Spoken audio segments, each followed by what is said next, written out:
All right, welcome everybody. This is Chris Record, and I'm excited to be able to walk you through the 90-day challenge. Today is day one, and what I'm going to do is I'm going to go over here to Facebook, and we are going to open up the 90-day challenge, and we're going to start going through this. Make sure you guys can see us, that we are live. If you can see us and you're live, go ahead and comment down below, and we're going to be excited about this, okay? So this is going to be a high-level overview. You should be able to watch me live right now. Comment if you can hear me. Comment if everything is good. Okay, 90-day challenge. So here's what we're going to talk about on day one. You're going to hear from myself, Chris Record. I've generated over $10 million online. And then you're also going to hear from my friend who's actually visiting me today, Robert Nava, who's also generated literally over $10 million online. So we're going to cover that. Robert has generated over $6 million in sales from a single Shopify business. Okay, he's also Robert also generated over $2 million in sales from a product on Amazon. Okay, so this is e-commerce done as fasted. But here's the big thing. But we both started as beginners. Okay, we both started as beginners, and that's what we want to teach you today. How to start out as a beginner. Okay, so what we're going to do is we're going to give an overview of the 90-day challenge, and we're going to work our way through it. So it seems like we can see everybody starting on time, da-da-da-da-da, boom, boom, boom. Okay, awesome. So it looks like we got people here that are on time and you guys can see us. So come on in, join us for those of you that are live, and let's get cranking. Okay, so here's what we're going to do. I'm going to give you a high-level overview. We are going to go to a wholesaling site, and we are going to look at some products, and then we're going to go to Shopify, and we're going to talk about how to be able to add those products to your Shopify store, and then we're going to go over here to Facebook, and we're going to talk about how you place an ad to it. It is going to be fun, it is going to be simple, and it is going to be something that even beginners can learn how. Now, I'm going to use this notepad here to kind of tell notes, kind of talk through notes to you as we go through, and then I'll have one of my assistants transcribe these and provide them in the group for you as well. So here's a high-level overview of what we are going to cover today. Okay, we're going to cover some of these topics here. Okay, first things first. Explanation of the 90-day challenge. We're going to cover that since some people might be confused. 90-day challenge, as well as like goals and incentives that you can get. We're then going to cover explanation of how drop shipping works, explanation of how print on demand works, and we're going to show how to find products, put them on your store, and run ads to them.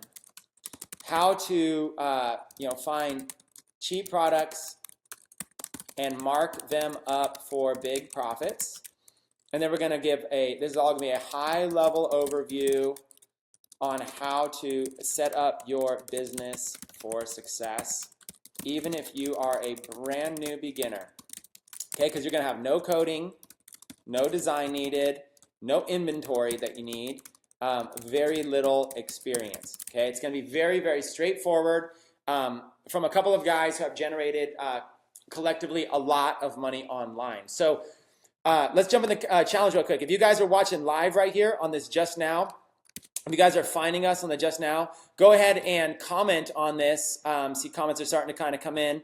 And people are saying click on the speaker to get audio. Yeah, there's a little button right here. If you can see this, right here, see this little audio button? You just click on this and the audio should be able to go up. And you can also make it full screen. So you can click this. Yeah, there's a little button right here. If you can see this. And you should be able to hear the audio. So with that being said, that's a high-level overview. And let's go ahead and get started. So again, just a recap.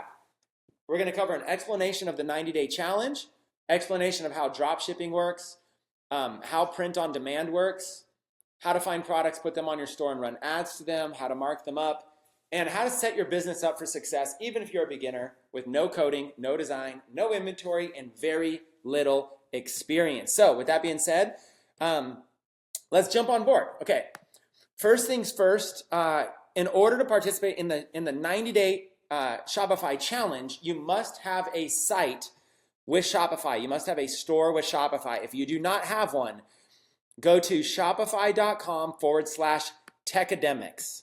Shopify.com/techademics. Shopify is very gracious and has extended this deal to us. The deal is 50% off for your first 3 months with the plan. So you're going to start your free trial today. All you do is you enter an email address, a password, and then create a store name and go create your store. Once you've created a store, you're going to want to upgrade to the $79 a month plan.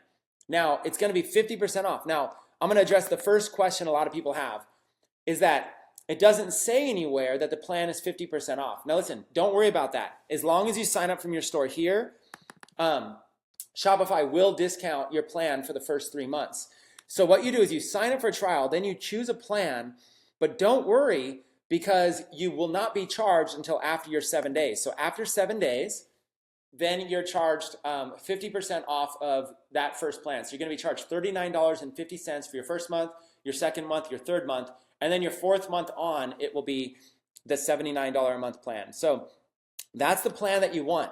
That plan has the gift cards that we're going to be discussing how to use. That plan has the staff accounts, and that plan has the extra reporting. So the $79 plan is the one that you're going to want because that's the one that we're teaching on, and it has all of the features that you need and that you're going to want. Okay? So you're going to sign up. You're going to sign up for a store. Now, some of you have been asking, does it matter what your store name is? No, it does not matter what your store name is. Just start with a basic store name. Whatever you put here is like a username. So don't really worry about this because you're going to actually be able to get a domain name for your store at any time later. So start, if you haven't already done this, make sure you have this step. Okay, assuming that you have your Shopify store, you're going to go ahead and log into your store. Okay, you're going to log in to be able to follow along and be able to do this. Now, the very first thing that I teach everybody to do is, and let's put this in the notes. Okay. Number one, first thing I do is you're going to look at other Shopify stores to get examples of what to do, okay? Look at other Shopify stores. This is called modeling. We are modeling after other Shopify stores. So for a high-level overview of what the 90-day challenge is, we're going to help you build a Shopify store and help you become successful with it over the next 90 days. So let's look at some other Shopify stores to see some examples. So are you ready? Follow along with this search right here. Go to Google. Let me blow up my screen a little bit bigger. Go to Google, and this is called a site search. Let me put this in the notes. This is called a Google site search, okay? And you're going to search for, this is going to be your search phrase right here, site:myshopify.com. Site:myshopify.com. Let's look what happens. Site:myshopify.com. When you do Google search, type in site:myshopify.com. About 15.8 million results show up. Now, of course, some of these are going to be promotion ads and stuff like that. But look at all of these ads right off the bat. Funky and chunky, empowering through fashion. We make handmade bags and statement jewelry from Africa, made in Ghana. Okay, next one. Beast Mode Apparel, lifestyle and athleisure, kind of like athletic but athleisure brand of Marshall Lynch. All things real estate home. This is real estate related stuff. Marketing ideas, supplies, yard signs, stickers, buyer journals. iNetra, smarter refractive care. Okay, inspiring American-made clothing store. We feed hungry Americans. Okay, you see this? In Tucson, Arizona, it feeds 12 emergency meals, plus ethical t-shirt printing. Electric bike kits, designed for everyone every day. Day designer, strategic planner, and daily agenda. A shop for pre-built little free libraries or kits, library accessories, apparel.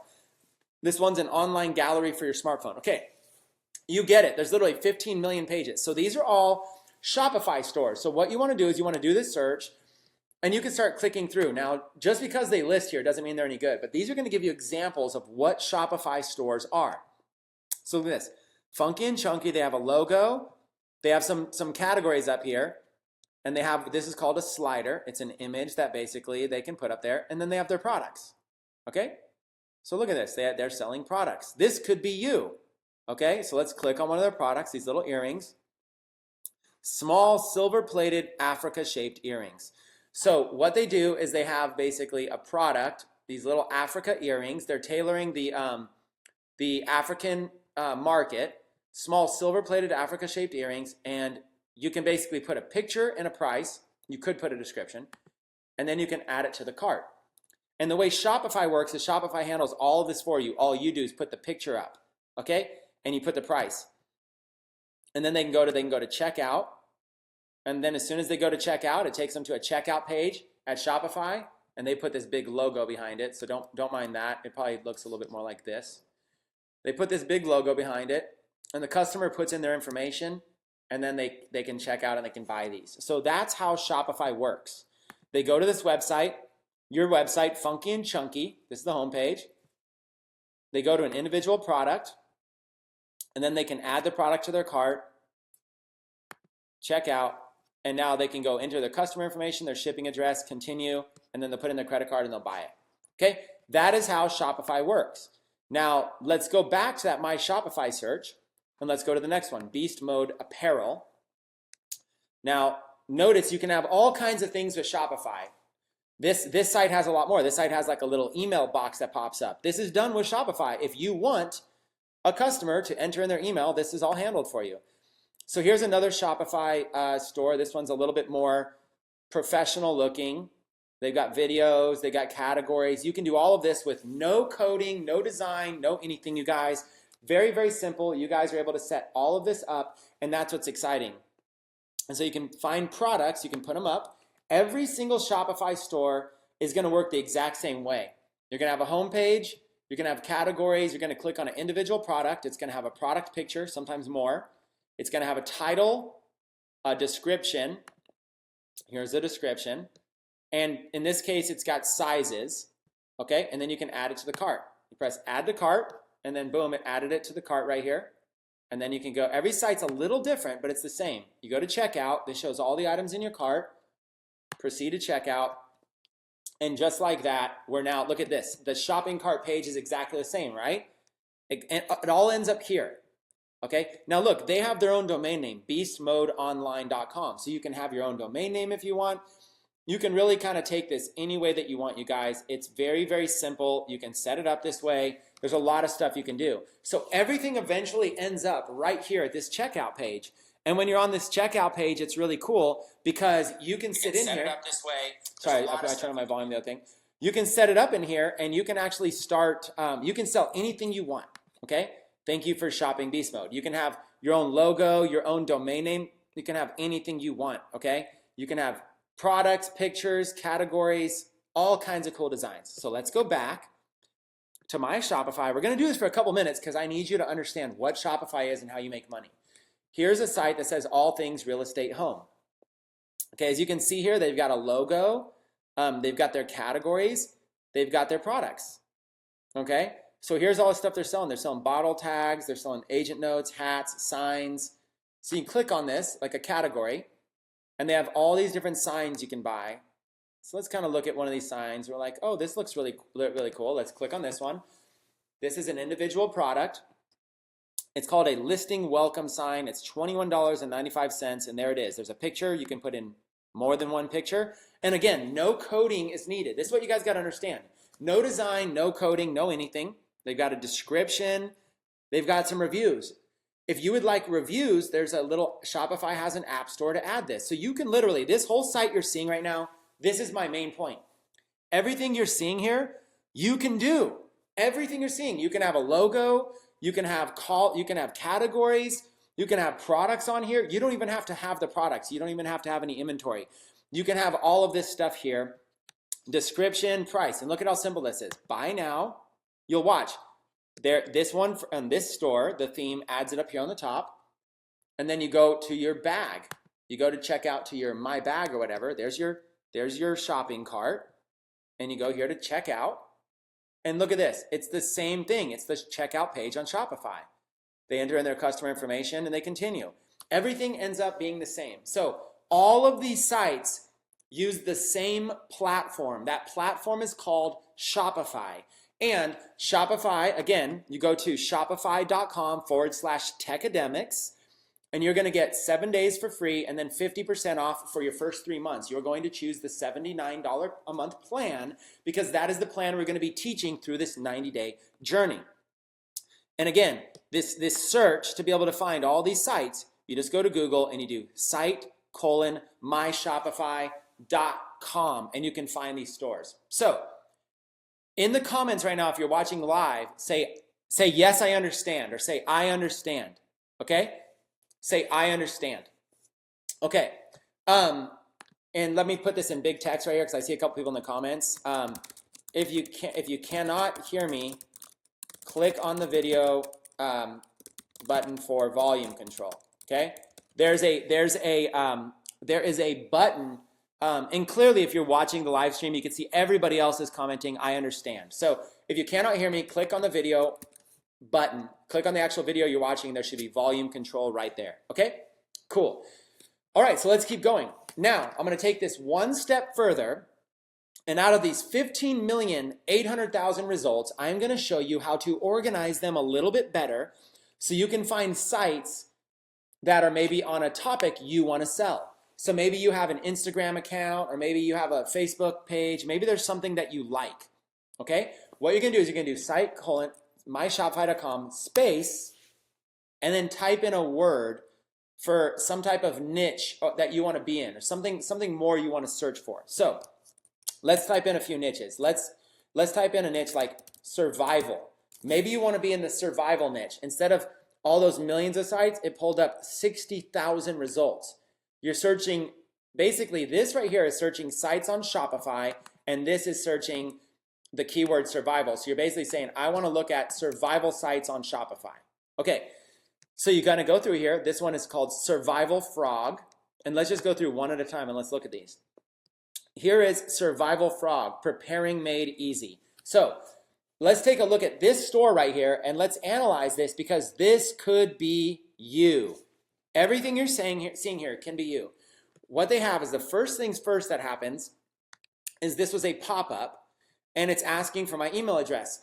They're looking to build an email list so that they can sell, if I join here, they can sell me a bunch of stuff via email. So I can go in here if I want and I can actually join this email list and press get my free kit and it says thank you. And then it takes me into the store. So literally, you can have a store that has, as soon as somebody visits, a little box pops up and it says enter your email for something free, for some sort of giveaway.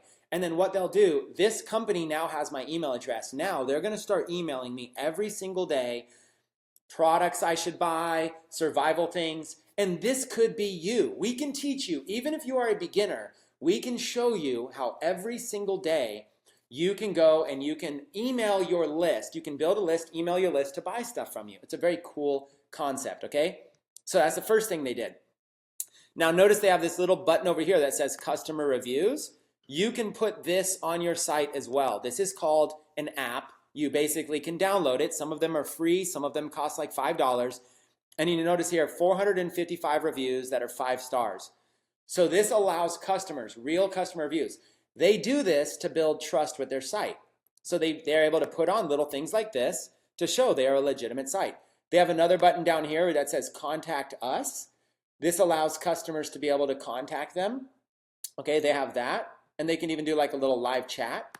Okay, so that's really cool. So see, they have these little extra add-on things. I just showed you how they have a little extra add-on thing that has an email. It collects emails, it gives customer reviews, goes contact. You guys can add all of this stuff to your store without any coding or design skills, you guys. There's tools that do this that we're going to show you. Over the next 90 days, you're going to learn how to build this and how to set all this stuff up, you guys. It's going to be crazy. Okay, so let's analyze this site. They have a logo that is very niche specific, Survival Frog. They basically have the word and a little frog thing. They've got this thing up here that says free shipping over $50. What that means is if you spend more than $50 in your shopping cart, they'll give you free shipping. They have this satisfaction guarantee, a 6-month any reason refund guarantee. They're doing this to give you confidence to buy here. This gives you confidence. Call us toll free, 1-800-PREPPER. That's a really good phone number. They have a phone number here that you can call, and even if you guys don't want to have somebody call your own phone line, there's these, during the 90-day challenge, we'll show you how there's these things called virtual assistants. There's literally companies that you can pay and they'll answer the phone for you on behalf of you. So if you ever wanted to do this, they probably didn't start with this as a beginner. They probably added this later. But what we're doing is we're looking at their site and we're saying, wow, they have a logo, they have confidence, customer reviews, confidence, and they have all these products. So now, after I opted in, it took me right here to this product. A paracord grenade survival kit, special free offer, $17.97 value, yours now for free, limit 1 per household. So check this out. They're willing to give me this item for free right now. Right now they're giving it to me for free. But I have to pay shipping and handling, okay? So that's the catch. The catch is they'll give this to me for free, but I just have to pay shipping and handling in order to be able to get it. So they're actually gonna make money off of this. Okay, because they're going to charge me whatever, $5 shipping and handling, $10, who knows what it is. And so they're actually going to make money, even though it's zero, because they get this thing probably, this little survival kit is probably just a couple bucks for them. So we're going to show you how to be able to go in here and how to build a store. You can build a store. Now this is a very advanced store. Look at how many different categories they have. They have products and all kinds of things. They've got hundreds of products in here, and they got a little theme going, okay? So they're looking for survival products. But that's how easy it is. This is a very professional store. Here's the main point you're going to walk away with. You can model after this store, you guys. You can have a store like this. Okay, let's go back to survival. Let's check the next store here. Survival Life Store. Okay, let's take a look at it. Here is Survival Life Store. Okay, and you've got a beautiful brand. You can shop by category. They've got knives, clothing, paracords, camping, hunting, food, all this kind of stuff. They've got a clearance section, new. They've got, remember, gift cards. You guys have to have. We're going to show you guys how to use Shopify gift cards. Make sure you have the middle plan with Shopify, the one that is $79 a month, because we're going to show you how to use gift cards. These are going to be a huge seller for you. So every store is essentially pretty much the same. They've got a top little thing up here that says free shipping. They've got a logo and categories. They've got a big image. And then they have their categories here. They have these products. So let's click on the fire category. Okay, you'll notice all these individual products that they have. Okay, look, they're selling all these products for 99 cents. The reason they're selling these for 99 cents is that they're going to charge you for shipping. So you can see here, let's go look at this product. They're going to call this one EverStrike. This clever tool basically fits anywhere, and you can start a fire without matches, even if it's been soaked in water. It has like a little fluid in here, like a little canteen fluid to start a fire. It's got a little flint scraper. So also notice this just popped up. Harold in Wellsville, United States purchased an EverStrike. So this is an app, another app you can get on your store that will every like 10 or 15 seconds, it'll pull up a little notification that somebody just purchased something, because that helps give confidence to your buyers. Look, Dan in Albuquerque purchased an optical fire starter. And then your customer can even click on that and say, oh, an optical fire starter, what is this? Look, Jose in Laureldale purchased a solar-powered battery charger. And just like that, it'll link over to that. Philip in Greenfield purchased a 24-piece ultimate grilling set. Okay, so there's all these products that you can have. So you have a product image, you have a product title, you have the price you're going to sell it for, and you have a price that you can compare it to. Okay, the customer can then add it to the cart. Once they add it to the cart, it works the same as all Shopify stores work. It shows your cart, and then you go to checkout. And look at this. It's the same as every other Shopify store. You enter your customer information, and you continue. All paths lead to the same thing. All of these companies that are generating hundreds of thousands of dollars or millions of dollars, they are all utilizing the same exact system, which is Shopify. Okay, that's what this 90-day challenge is about. And I'm showing you how to be able to go in here and how to find stores. Okay, let's look at something else. Instead of survival, let's take something that's a random topic. Let's do magic. Maybe you want to get in, maybe you want to sell magic related stuff. I'm just making this up as I go.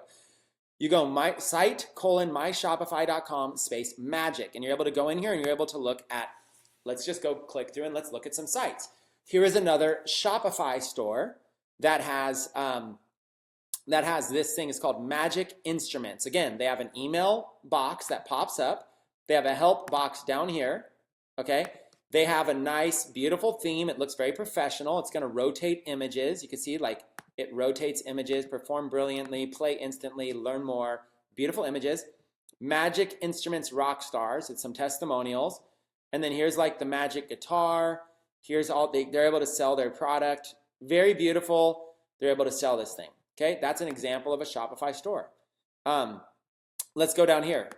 Learn amazing magic tricks. Okay, here's a magic site. You'll notice it has this big bar up here, and then it has this logo, and then you can shop. They have magic, card magic, coin magic, street magic, and mentalism. So you can go in here and you can click on card magic, and it's going to show you a bunch of card magic stuff.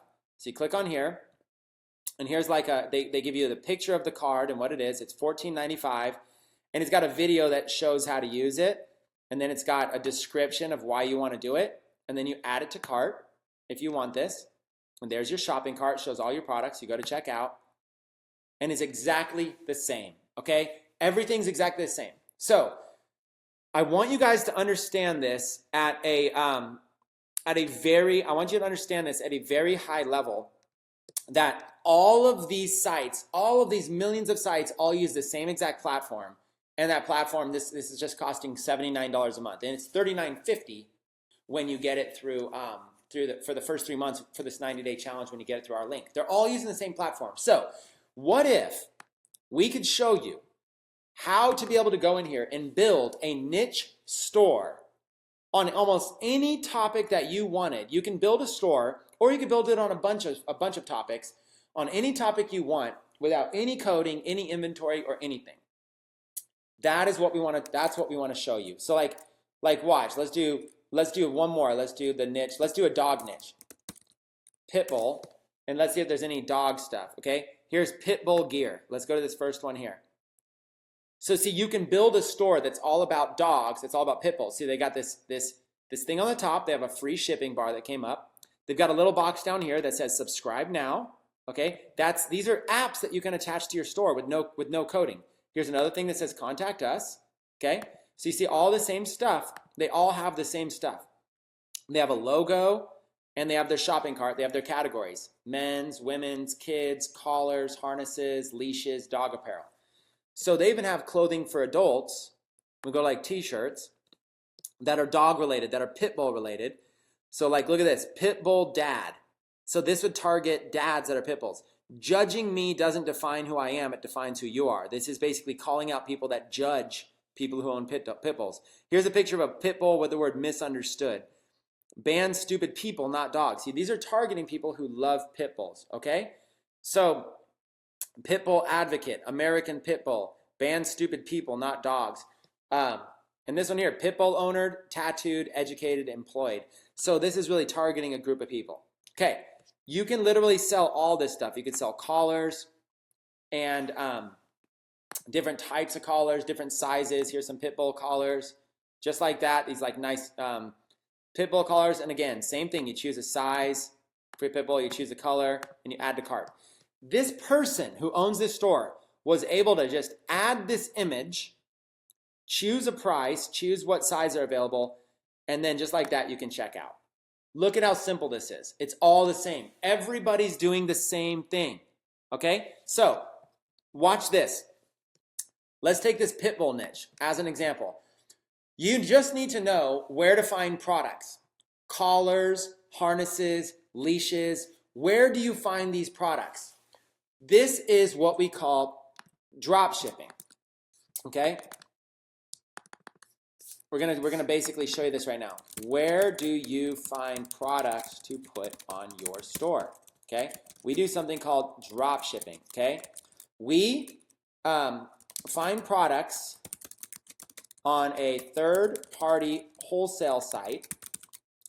We put the pictures of those products on our store. We mark up the cost of those products so we have profit. When a customer orders the product for retail price, the money goes to you, okay? I'm gonna actually change this all to you so it makes more sense. You find the products, you put the pictures on, you mark up the cost. When a customer orders a product, the money goes to you. You take a percentage of the money and pay it to the wholesaler. You pass along the address / shipping info of the customer to the wholesaler.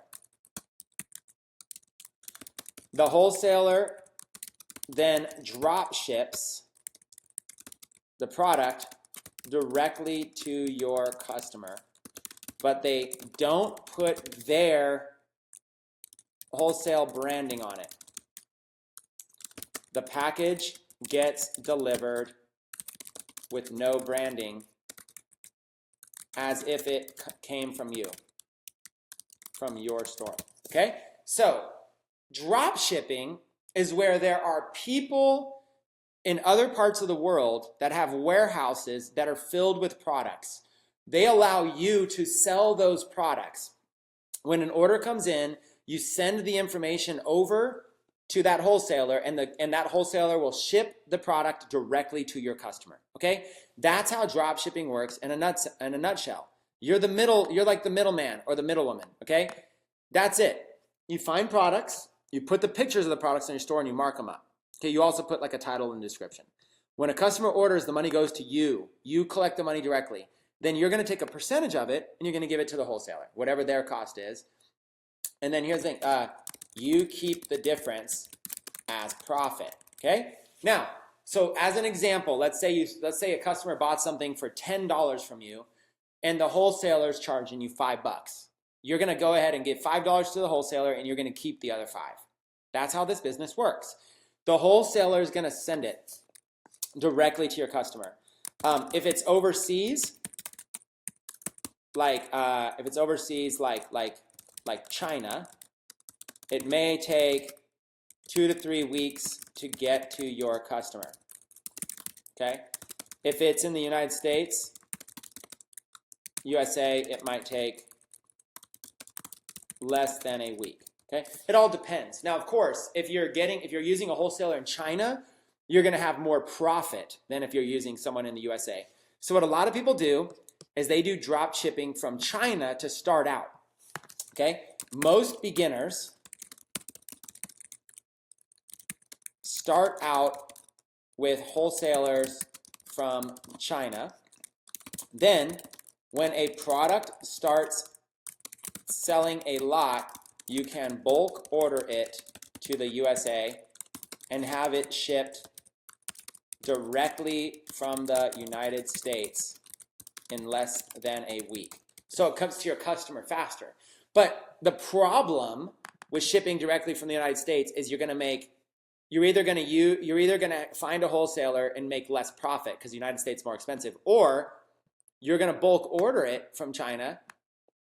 And so now you're going to have a lot of profit, but now you had to spend money.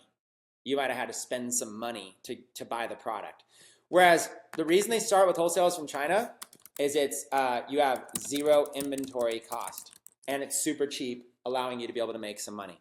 Okay, so let's go through this. Let's go to this niche here, the pit bull niche. We'll actually use all those niches we just went. The first wholesale company I want to talk to you guys about, the main one we're going to be using is a company called AliExpress. So you guys can go ahead and write down this name right here, ALI Express, AliExpress. Go ahead and write this down. This is a wholesale site. Most of the stuff here is from China, but they actually have stuff from all over the world. Okay, AliExpress. Now what I'm going to do is I'm going to show you a little bit about how to search on AliExpress, and then I'm going to introduce you to a business partner and friend of mine that's here with me. His name is Robert Nava. He sold millions of dollars online. He happens to be at my house today, and Robert is going to give you some tips on how he's found AliExpress. Let me ask you this. Robert has done over $6 million with his own Shopify store, a store just like this, basically selling like this dog collars, dog leashes, except his wasn't this site. He's done his own store with Shopify and has done over $6 million in sales. How many people right now in the comments would love to hear Robert, would love to hear and get some advice as a beginner from somebody who's already done $6 million? Let me know in the comments right now. I'd love to read that. I'd love to see how many people are engaged and would love this. So, AliExpress, okay? You guys ready? AliExpress. What you do is you come here and you're searching for products, okay? You're gonna come in here and you're gonna search for products. So search from niche specific. Type in the word Pitbull and look at all the stuff that comes up. Pitbull necklaces, Pitbull rings, Pitbull stickers, Pitbull bracelets, Pitbull collars, Pitbull harnesses, all kinds of stuff, right? So look at this, Pitbull collars, Pitbull harnesses. So here's a bunch of products that are available, okay? So we're gonna just go through, and I'm not gonna show you any advanced searching right now. We're just gonna show you, you can feature these products on your store, okay? So here's an example of a product right here. This is a black spiked studded leather harness, like a chest harness for a pit bull, okay? This right here represents the price that, that you have to pay for it. Your price is gonna be $36 to $38.95 a piece. So if you wanna list this on your store, you have to mark it up. You'd have to sell this for more. If you wanted to make a profit, you would have to sell this for more than $36. Okay, but you can, right now, you can have this from a vendor who's got a really good rating. Okay, this vendor has a feedback score of 20,000. They have positive feedback, 98.1%. So let's look at this person. Who is this person? If an order comes in, who the heck is this person? Let's see if they're trustworthy. Let's click on the vendor. And let's look at this person. Here they are, pet artist, right? So this person is selling all of these types of products. Okay, here's one vendor. They're selling, look at here, they're having, they're selling all this. They are a wholesaler. They want you to sell these products for them on AliExpress. So they got all these little dog harnesses, kind of stuff. So it kind of shows the best selling items, the new arrivals they have, best collars. So you can sell like all of this stuff right here, okay? You can feature all of this vendor's products on your store. Nylon harnesses, small dog harnesses, leather harnesses, harnessettes. You can resell all of this stuff. Okay, you look at this, like this right here, service dog harness. It's gonna cost you $7.69, okay? Here's this little small dog harness. This is gonna cost you $3.31, okay? So like this product right here on this AliExpress wholesale site, the public doesn't know about this, okay? The public is not gonna buy from like, China. The public just wants to buy, people in the United States just wanna buy retail, okay? So here's an example of this thing right here. This is just an example of this harness, okay? This harness is gonna cost you like $3.31. So look, you can sell 4 colors of it. You can sell red, pink, blue, and black. You can sell 3 sizes, small, medium, or large. And look, a small black harness costs you $3.31. A medium costs you $3.56. A large costs you $3.91. Okay, now let's look at shipping. Okay, so here's all the shipping options. Okay, ship my order. So if you have a customer in the United States, these are the different ways they can ship. All this kind of stuff. The one we want to choose is something called ePacket. Write this down, ePacket. You're looking to choose ePacket. Ship the order right here using ePacket to the United States using ePacket. So now, my total price right here for this product, if I want to be in the dog niche and I want to sell a small dog or cat harness or leash set, my cost is $4.73. So watch how simple this is. Okay, let's do this. Like let's do dog harness. Watch how simple this is, you guys. Follow along. We're gonna go to Google. We're gonna do site myshopify.com. 15 million results. We're gonna type in small dog harness. Okay, and there's all these pages. This one's selling dog harnesses, small dog harnesses, small dog harnesses, small dog clothing, dog harnesses, all this kind of stuff, right? There's just tons and tons and tons, okay? Whatever the site is, there's just lots of them. So you can have a site just like this, GW Little, where dogs get happy. You can have a site just like this. They got their little thing that shows reviews. And look, they got all these little dog harnesses, okay? So when you see a little dog harness like this, This company here is selling them, and look, they got the same little app that somebody just purchased something. This is you now. This is a retail site. This would be your site, your logo, your site. They are selling this item right here for $23.99, okay? But you can get this same product for $5, okay? You can get a product like this for $5, like a blue one right there for $5, a harness leash set. So you'll have a site, your cost will be $5, and you're marking it up to like $25. That leaves you like $20 in profit. Now, let's cover this in basic detail. The price of the product is $3.90. The price of the shipping to the customer is 83 cents additional. So your total out the door cost is $4.73. So if this was you, you would collect $23.99 from your customer, so $24, and your total, you're selling it for like $5, right? So you're essentially making the difference, $19 in profit. All you did was you featured a picture like this, and maybe some more pictures where somebody can look at it. See? All you did is you featured a little picture of it, just like this, but the customer doesn't see your wholesale cost. I mean, think about it. If you go buy a car, this is common sense. If you buy a car, do you assume the car dealer got it for a better price? Yes. If you go buy furniture, don't you assume the furniture dealer bought it wholesale and you're buying it retail? Yes. If you go buy anything, you're buying it retail. Okay? So you have $19. So let's put this down. Let's put down an example here. Example, dog harness plus leash set. Okay? Your cost is going to be product plus shipping equals, let's say, roughly $5. Retail on your store is going to be, let's say, $24.95. Now we do that. Instead of saying $25, you want to put retail like $24.95. Okay, $24.95. So let's just mark it up to $25. Okay, that means your profit before advertising cost equals $20 in profit. Okay, now you got to have advertising. So you might need to pay, like, let's say advertising, let's say it was Facebook ads. You might spend $10 in ads to get somebody to buy it. So now your profit after advertising equals $10 per dog harness sold. And then your goal might be to sell,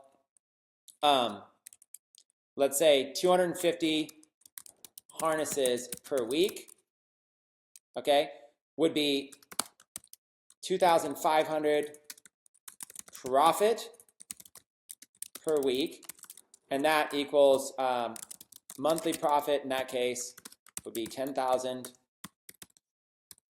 a month in pure profit, or not maybe pure profit, let's say in profit from just one product. Okay, now additional expenses may happen, such as let's do, like, you might have a virtual assistant, you might have somebody that does customer support for you, and so on. So you might have some additional expenses. So maybe even if you paid somebody like to run your business, to help with your business, maybe you paid them $2,000 a month out of that, you're still making like $8,000 a month. So let's say even $8,000 pure profit per month.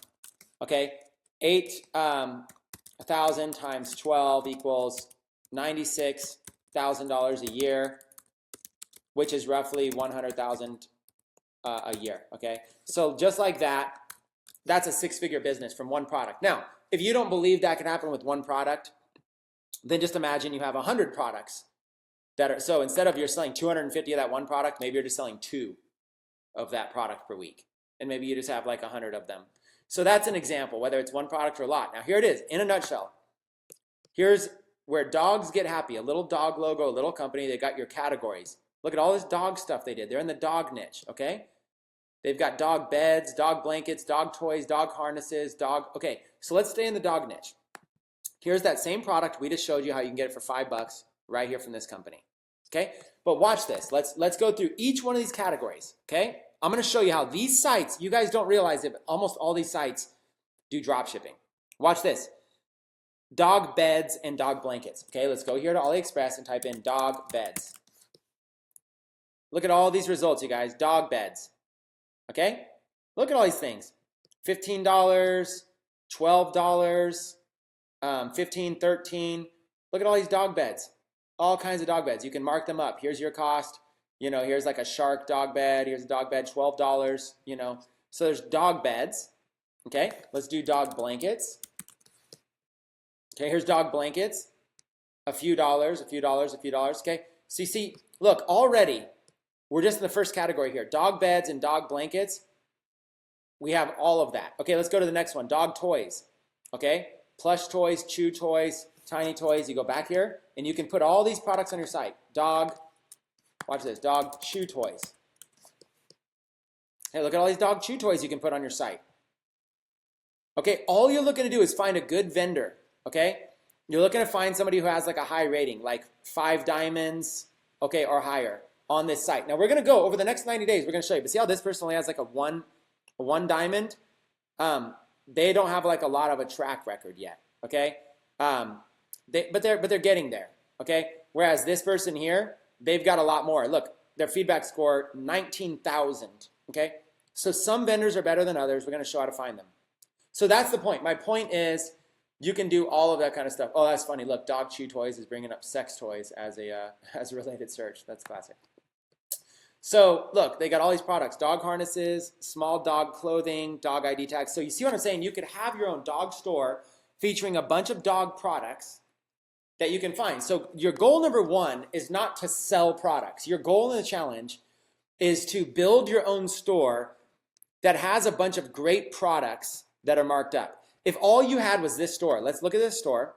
If all you had was a store just like this, that looks good, it's set up. That's what your first month should be. Your first month in the challenge should be to set this up, to have something like this, to have, get reviews, get a good looking store, build it out, make it look good, and go for your first $100 in sales, okay? Look how they're dividing. Look, they even have their little email option pop up. These guys are doing it right. This is a great example. And you guys might think they spent, hundreds of thousands on this stuff. No. A lot of these people are barely spending anything. So what you have to do is you have to basically get a store and you got to start setting it up and adding products. That's what you're going to learn in the challenge. I want you to start by reverse engineering and going, you guys should go look at this store, gwlittle.com. Go to this one. Look at it. Go look at everything. Go look at what they're doing. Start to copy after this stuff. And you can do it in any niche you want. Okay? So that's what this is. We're going to show you how to do this. So this is a company called AliExpress, and you can go in here and you can find all kinds of cool stuff there. So now what I'm going to do really quick is I want to introduce you to somebody, if you're cool. I want to introduce you to my friend. Okay? This is a friend of mine right here named Robert Nava. Okay, let me show you a picture of him right here. Okay, this is a picture right here of Robert Nava. There he is with one of his kids. He's got a few kids. Robert, his story is so powerful. Robert Nava is actually he was a troubled youth. As a teenager, got in trouble with the law, ended up getting arrested, and ended up getting locked up. He actually, for a felony. And you guys might be thinking, how is that a good story? Well, here's what the good story is. When he got out, when he was in there, he got mentorship from some of the guys that were doing like life sentences and stuff like that in prison. And you would think prison's all a bad place, but guess what? It's not all a bad place, okay? It's crazy as it sounds. These OGs, these people that were there actually mentored him and said, listen, go focus on your education, get smarter, learn, so when you get out, you don't end up back in here. These guys that are doing life sentences are like, Robert, you should not be in here. You could be a good person. And when Robert got out, he decided he wanted to change his life around. He decided to be an entrepreneur, and he ended up finding Shopify and ended up building a Shopify store. And his story is so powerful that Shopify featured him. Shopify featured him is that like the third email you guys get when you sign up for Shopify it actually says how an ex-felon went on to do like $80,000 a month, like an ex-con, I think it says, went on to do $80,000 a month. Shopify tells that story in like their third email. That story's about him. So if you've ever heard that story in your email from Shopify, that story's about Robert Nava. He calls himself the $1 million felon. He likes talking about, you know, his past and stuff like that. And he's basically gone on to be very, very successful. His Shopify store went on to do $6 million. Shopify's featured him. And I love a good turnaround story, even from somebody who did something bad, because I believe no matter what your past was, you guys can change and you guys can be successful, okay? So what I want to do is I want to introduce Robert Nava. And I want Robert to jump onto AliExpress. And I want Robert to basically just share as much as he's willing to share with you right now about how to find products, a quick little training on how to find products on AliExpress. What are some search techniques? What are some high-level things? And while he's talking, I'll monitor the comments so that if I see a question before he ends, I'll ask him those questions. So Robert, why don't you come on out and introduce yourself to everybody? Hey everybody, let me clear my throat real quick.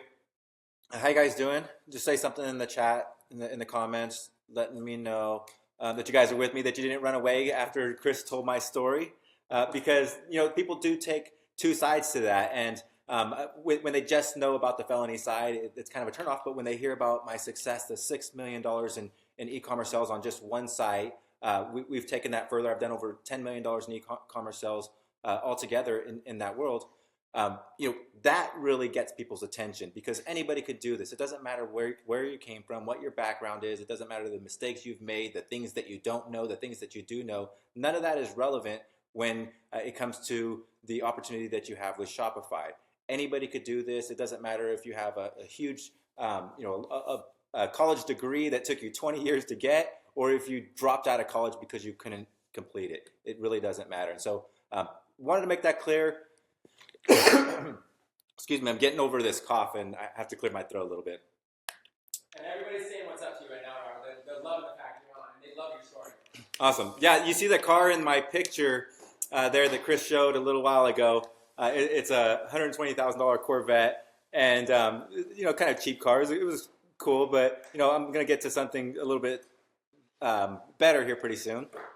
But if you look at the license plates on it, it says ex-felon, and it gets people's attention when they see that car, when they see this expensive sports car, this 650 horsepower car, $120,000 car, and it says ex-felon on it. It gets people's attention. And so, you know, that's why I like telling that story, because it gets people's attention. It gets people to know that there's something here that they need to listen to. So I want to show you how easy it is to find products on AliExpress. It's not hard at all. It's, you know, Chris just showed you these $1 million tactics on how to sell, how to drop ship products that aren't yours. How do you sell products that you've never touched? How do you sell products that you didn't invent? And a lot of people think that you have to. You have to be the originator of these ideas to be able to sell things. And I've seen some of you in the comments were blown away that you don't actually have to do that. That you could sell products that are not yours, that you've never touched, that you've never seen, and you can make millions of dollars off of doing this. So if you remember, Chris told you about the story or the email that goes out, second, third, fourth email somewhere that Shopify will send you when you set up your Shopify account. Read that article. You'll hear my story about selling backpacks. And I've sold a lot of other things besides backpacks, but you'll hear the story about backpacks. And I'm going to kind of take you through that process of how I first got started with that backpack, how I made over $4 million in sales from backpacks, and you know, why did I decide to go into that area and all of that good stuff. So the first question is why did I choose a backpack? I didn't come to AliExpress and just think, hey, let's just search for backpacks. I had no clue how to find products. Chris, can I open up another tab here and open up watch count? Yep. So there's actually another tool that I used back then. It's called Watch Count. And you can see it right there, WATCH count, COUNT.com. And here is a place or a website that you can find products that are being watched, products that are highly desired on eBay. Because on eBay, you could vote for a product by watching it. It's kind of like a like on Facebook. It's just saying, yeah, I'm interested in this product. I'm not committing to buying it, but I'm interested in this product. And so let's just take dog harness, since we were looking at that a minute ago. Oops. I guess I got to type it right. It's not such thing as dag harness. So here's dog harness, and I'm going to see if I could get all this in the screen. Want to go smaller? Yeah. Cool. Thanks. All right, so on watch count, you have a few different things that we want to pay attention to, or just really two different things you want to pay attention to. When you put in your search, you're going to get two different numbers. You're going to get a number of watchers over here on the left, and the number of sales over here on the right. The watchers is really what this app is built on, or this website is built on, is to show you the popularity of products. But we don't care really how popular a product is, only if it sells. We only care how popular it is if it's really selling a lot, right? Because there's so many pictures and items that you'll see on Facebook that'll have thousands of likes, but you don't know how many sales, or you might not be getting very many sales at all. And so the same thing is going to happen over on here on watch count. You're going to find products that have, it might have 1,000 watches, but only 95 sales or something like that. And so what we're looking for when we come to watch count is items that have more sales than watches. And so right away we see that for these products, there's 95 sales versus 27 watches. There's 118 sales versus 13 watchers. And that's exactly what you're looking for. That tells you that two things. One, it tells us that dog harnesses are kind of in demand. People are buying these. Maybe, these are different types of dog harnesses, it looks like, or actually it looks like they might be the same one, just different colors.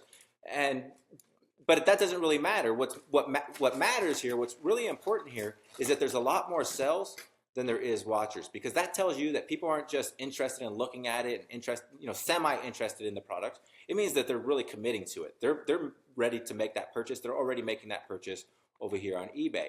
Now, what I did is I actually was in I had several different pages on Facebook when I first got started, and I was testing. I tested a bunch of different little marketing strategies outside of e-commerce. I had apps and websites and services and blogs and different things I had tested and completely failed at. But I had some Facebook pages from a time when I was trying to sell T-shirts, and one of my pages was I Love National Parks, and it was just about going after people that love national parks, people that like to get outside, people like to go hiking, camping, fishing, all the things that you would do in a national park. And that was a huge range of possibilities, because some national parks are in the middle of the desert. Some national parks are in areas where there's nothing but ice, right? And so there's a huge range of type of activities that happen within these national parks, which opens up a huge opportunity for sales. And so that's really the angle that I had, is like, well, I'll just take this broad opportunity and go after outdoor people. And so I started searching things like outdoor was probably one of my first terms. And I just come over to watch count, and I'm going to take it back over to AliExpress and show you that here in a little bit. But I start off on watch count, and I probably put in something like outdoor, and I seen a bunch of things that were not relevant and some things that were relevant. But I look for things that are in my niche, the niche that I'm interested in going into, and see if there's a lot of stuff that comes up. And so when I searched outdoor, nothing really relevant comes out. And then I went to another one that kind of crossed that niche, and I probably went into like survival or something like that. And just searched a bunch of different terms that might be relevant to the niche that I'm interested in going into. I haven't decided what I want to do yet. I haven't decided on a product, but I'm just thinking about going in a certain direction. And so again, I searched survival, and I see what is there, and I get all kinds of just different, there's a whole range of survival things. If we really wanted to take time going through this, you could look by categories. I don't always do that. What I do is I look for just products that show up over and over and over again, and when they do show up, that they have a lot of sales. And so like this tomahawk shows up first. Let's scroll down. I don't see any other tomahawks or anything down there, so that might not be a hot item in the survival niche. But what I do notice is that, and the tomahawk is what got my attention about it, is that bladed items are very popular in the survival niche. By scrolling up and down this page, I see knives, I see credit card knives, all types of bladed items. Here's a little pocket tool that has some sort of blades on it. There's knives. There's several different knives. There's the saw, the hand saw. There's and then there was the axe all the way at the top. So I noticed a trend among bladed items, and so that's what I think I would want to go into. If I was thinking about going into the survival niche if I came over here to Watch Count, and Watch Count is saying that everything in the survival niche, or the most popular things in the survival niche, are built around bladed items, then that's the type of product that I want to go into. And so that's the key strategy I use for finding what type of product direction I want to go into. And that's exactly what I did when I found my first product. Now, I don't remember my first search that I did years ago. That was 3 years ago when I found the product that I really scaled, which was a backpack I told you about. But I found it initially here on Watch Count, and the backpack was like $25. I'm going to take you over to AliExpress, and I'll try to show you that same backpack.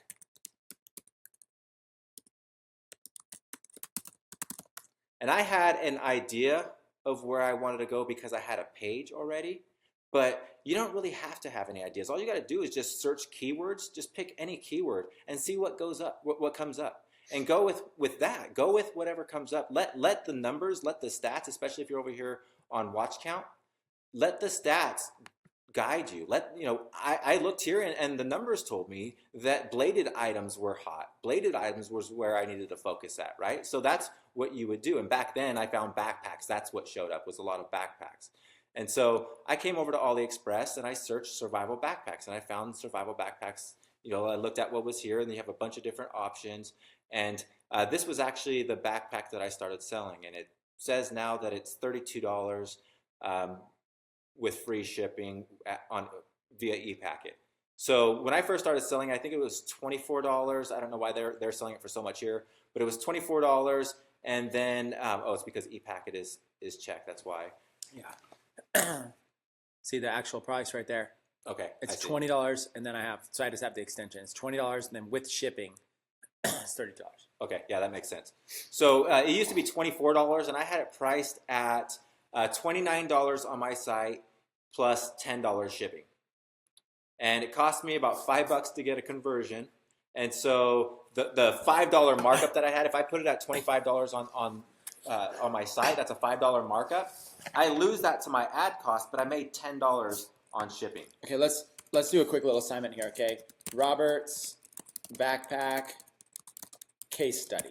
Okay, so you had, we're going to kind of do the same thing I did right here. So we're going to do same kind of thing. Actually, let's even so Robert's case study. So your cost was, for the backpack was what? $24, $25. Let's just say $25. Okay. Shipping, was that with shipping?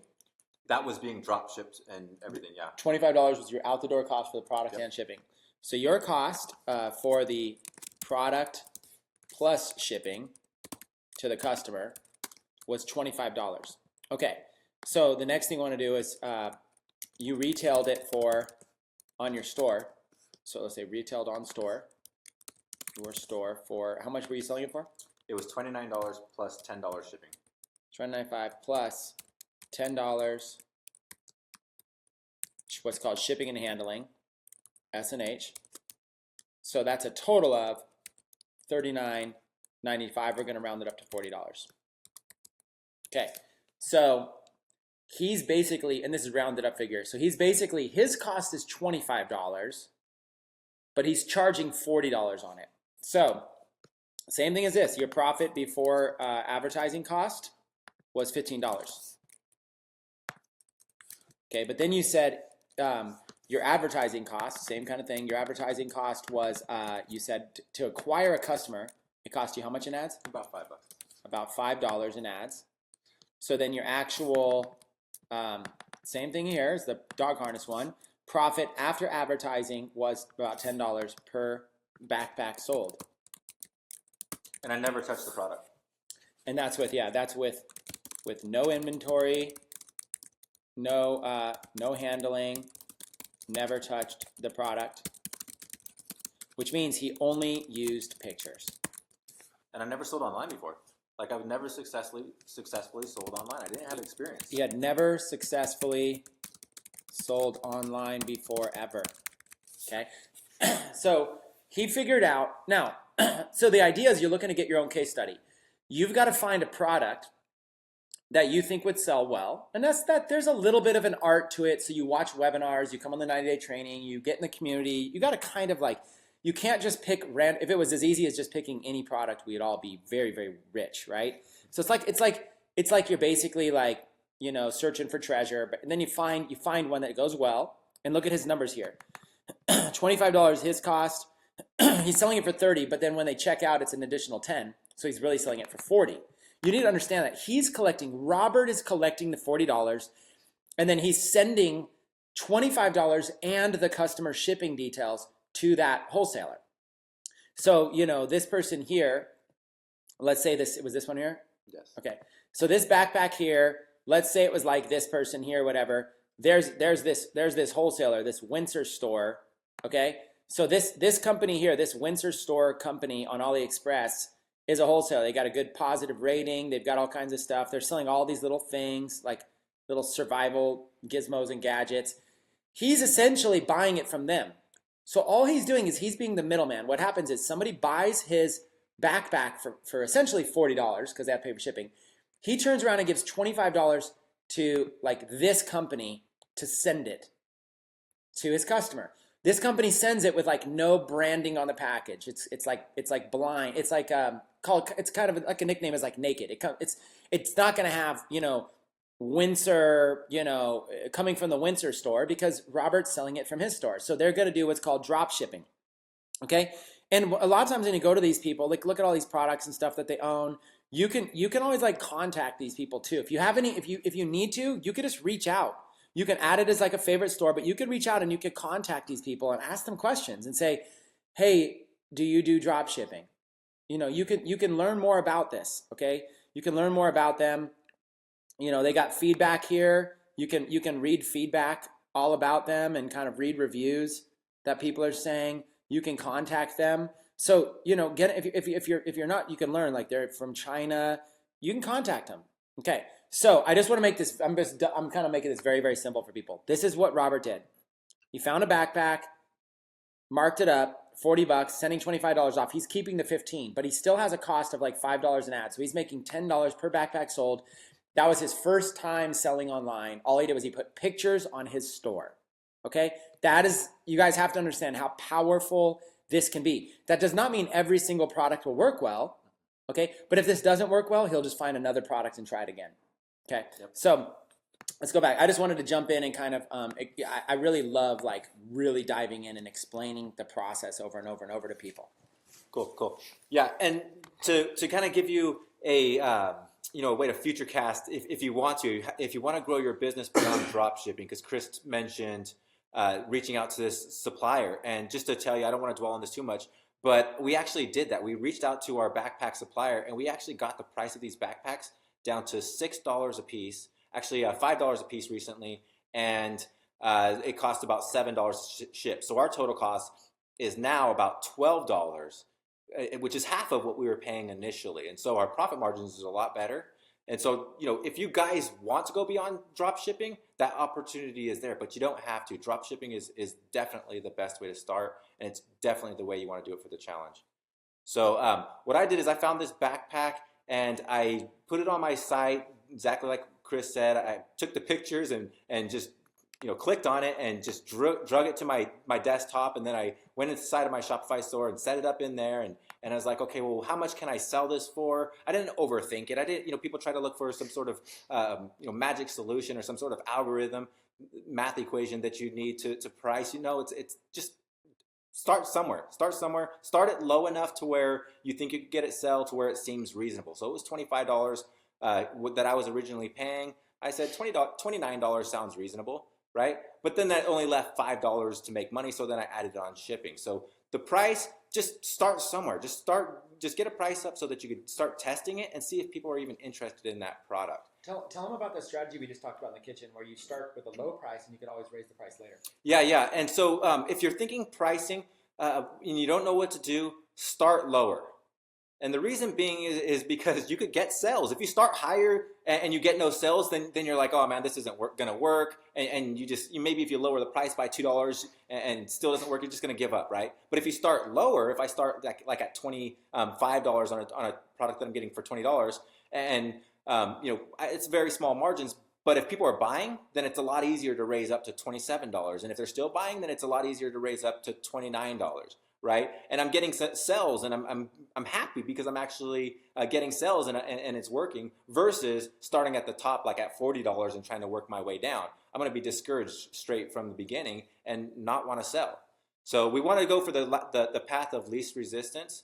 And so, when you're talking about pricing your product or looking at pricing your products, just do what sounds reasonable and start lower to be safe. Good advice. So let's go back to my search. I had survival backpacks over here on this page.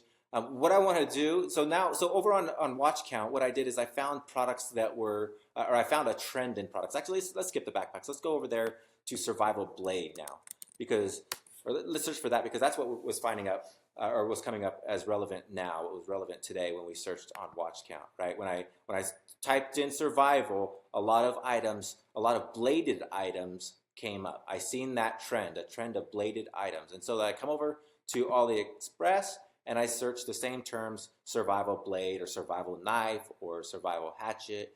But I just put in blade for this example. Normally I might test all of those and see what comes up. Matter of fact, let's do that. So survival blade, we could see what's here. I like to search by orders to see what comes up top, what people are already buying the most.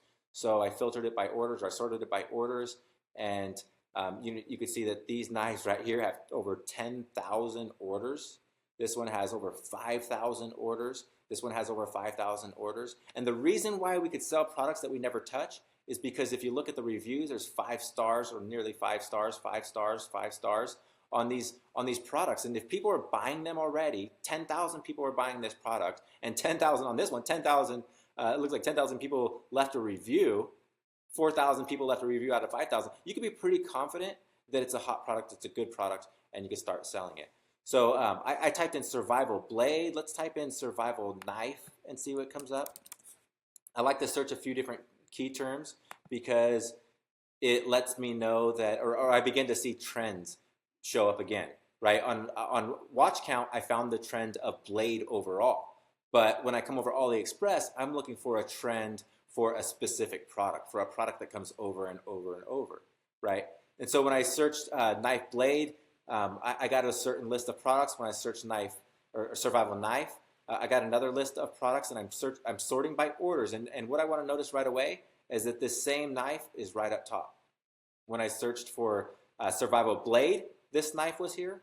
And when I searched for survival knife, this knife is here. And this is that knife that had 10,000 orders. And so you want to focus on products like that. That's the type of product you want to put onto your store. Now, Chris is going to get into, and part of the challenge we're going to get into advertising on Facebook. You don't want to deal with knives on Facebook. You don't want to advertise knives or anything like that. So I wouldn't say go after this particular product, but do use this strategy. I search by orders. I search sometimes by newest. And the reason why I search by newest is because, or sort by newest, is because it allows me to see things that haven't been brought to the top yet with 10,000 orders. But if I search by newest and I'm finding things that already have orders, then that means I should go after that product. I'm going to catch that product before that trend really starts. And so we don't really see that a whole lot right here, but you will see that with certain keywords you look up. You'll see some orders when you search by newest. And you could search by seller rating, sort by seller ratings. You could sort by price range. So maybe you're only comfortable selling a product that's like in the $30 range. Well, you could find products in that range. And so, or if you only want to find products with 4 stars and up, then you could click this box and do the same thing. And so I do use these sort options and these filter options. I use them religiously. I use them over and over and over because I'm just trying to get a good idea of what shows up over and over and over to, I'm looking for the best chance of success. And if I just pick some random product that doesn't have any sales and it just looks cool to me, chances are it's not going to work. It might work. I might get lucky and it might work, but chances are it's not. And I've done it plenty of times. There's plenty of times where I swore a product was going to work, and I built some fancy sales page to sell it because I believed in it that much, and it didn't sell at all. So that method, it's not really, you don't want to rely on that. The methods you want to rely on are the numbers, searching by orders, seeing the number, the amount of orders that come up. If it's a product that has consistently more orders when you search different terms and that product shows up at the top, like this knife right here, then that's a product that you want to focus on. So if you already have a survival store or a niche in outdoors where people might like this knife, put it on your store. Just throw it on there. You could sell it. You can't advertise it, but you could sell it. Let's do another example. I want to go back to dog harness. Give you one more example. Actually, let's take it a step back. So we were looking at dog stores earlier, but maybe we don't know if we want to do harnesses yet. We don't know what we want to sell. We just want to get into the dog niche. One cool thing you could do is type in dog, and then for one, you could just see what comes up. Sometimes it looks at your previous search, so I don't know what was part of Chris's previous searches on this computer. But you could, when you type things in, it does give you a list of suggestions. But you could type in like dog A, and then see what shows up, right? You could type in dog B and see what shows up, right? Just go down the complete alphabet, dog C, right? And these gives you idea after idea of what people are looking for. These are suggested searches based on the results. It tells you how many results there are. How many, if you're going to search dog clothes, you're going to find 65,000 options, right? Which probably means that it's going to be a popular or a good direction to possibly go into. If you find a product in there or a product type like dog clothes and there was only 5 orders or 5 results for that, 5 products in dog clothes, then it's probably something that you don't want to go into. You want to go into things where there's a lot of products because it just shows you that there's a whole lot of opportunity. So let's go back. Let's say dog. Let's just pick a random one. Let's pick dog G and let's see what comes up. Dog grooming. Cool. I wouldn't have really thought of that one, right? Dog grooming, I wouldn't have thought of that. So let's just pick that, click on it. We were interested in possibly going in the dog niche.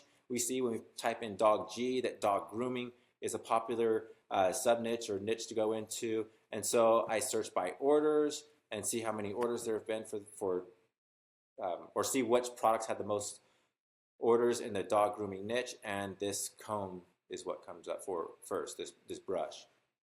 It's a pet dog grooming practical needle comb for dog, cat, gilling, brush, quick clean tool, pet supplies. Don't steal AliExpress's titles. You don't want them. If you put this title on your store, you're not going to sell it, right? But what you can know is that this product sells well. People want this product, right? It makes total sense. Nobody wants to let their dog run around. If it's a lot of dogs are prone to, a lot of breeds are prone to shedding. And so, a lot of people want to keep the shedding down. And so they brush their dogs and take care of them. And so it seems, it makes sense that it's a very popular product, but I wouldn't have thought of that.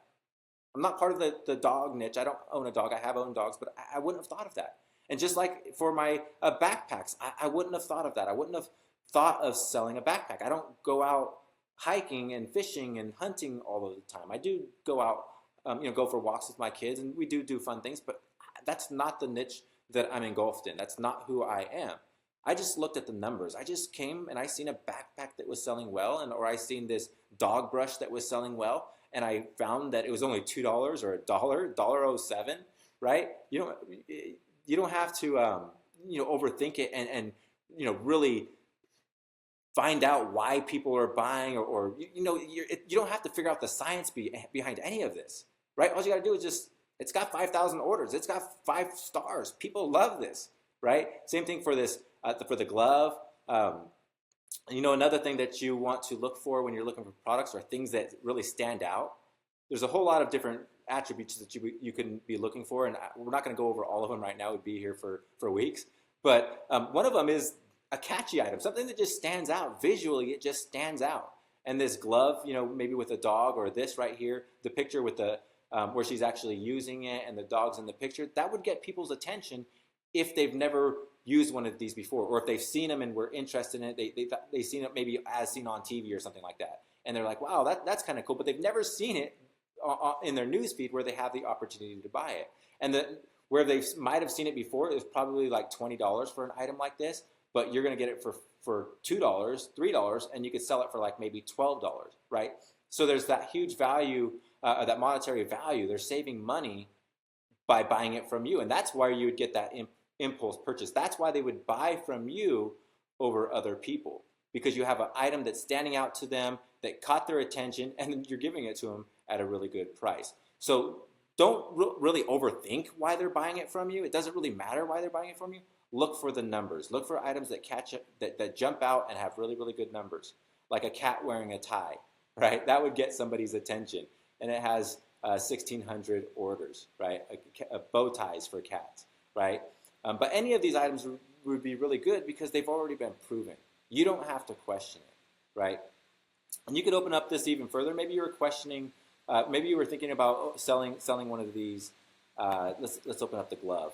Maybe you're thinking about selling one of these and you just wanted to get more information on it. You could open this up. And what I love about AliExpress is that you could click on this feedback tab.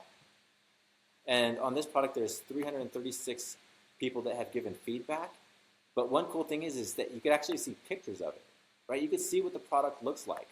And this is how you're able to sell products. This is how I was able to sell, I've sold thousands and thousands of products, hundreds of thousands of orders of products that we haven't even touched. Never touched the product. And the reason being is because I could come to AliExpress, I could see what people were saying about it. It works. Although the cat was scared at first, I liked it. Or no, the cat was scared first and then liked it. Sometimes it's hard to understand some of these people because of where they're from. If they're in the translation, some things are lost. But you could really get a good idea if the product is useful, if the product is liked when the people receive it, how they felt about it. The only negative is the Velcro sewn upside down. It's impossible to fix. So you could see a downside to some of these things, right? One of the things that we did is we seen downsides to our backpacks, and we actually made those adjustments to them later on. So these reviews are really, really helpful in trying to figure out what it is you want to sell and who you're going to sell it to. You can find out the uses, because maybe we were searching dogs, right? We were searching dog items, and the very first review said they used it for their cat. Where was it at? Not the first review. It was one of them that we looked at down here. It said that they were using it for their cat, right? So you can learn more about the product than you initially thought, or than you initially were expecting. And so the reviews are really, really valuable for finding hot products that you could really find out if people love it. If people are loving this product, then you could be confident that your customers are going to love it as well. And then you could sort by pictures. I like to sort by pictures just so I could see the product and see the quality of it, because you don't want to sell products that have horrible quality, right? The last thing you want is to get your customers to your store, get the sell, and then find out later on that they don't want it. And so that's what I do. I start off at a watch count. I find a trend in products. I come over to AliExpress and I find among that trend, I find a specific product that I'm looking for or that is hot, and then I take that hot product that's showing up over and over and over. I look at the reviews and learn all about it, and then I just take it over to my store and put it on my store and price it at a good price, a reasonable price. So let me jump in here, Robert. Let me because I've been watching the comments as well. Let me answer a couple questions and let's keep going with this training, because people are just saying this is very, very valuable. So again, when you're looking at a product, when you found a product, you can go look at the seller rating. You can go make sure you're selling from a good seller. This is going to be your price right here. If there's attributes like color, you would select that, and size. It's a color and medium. Once you select any attributes, it's going to show your total price here, $239, right? This is shipping.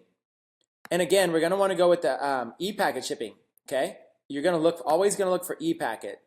E-packet's going to be the best shipping. It's going to allow you to track it. It's going to be basically very inexpensive. It's going to get there fast. It's just this is the one you always want to, ideally there's millions and millions of products on here, so you really only want to focus on products that have e-packet and from a good vendor. Sometimes you'll come across products and you look and it doesn't have e-packet, and so it's easy just to find another vendor, because chances are there'll be another vendor that does. Exactly. So if this one didn't have e-packet, you don't go like, oh no, my hopes are completely blown. I love this product.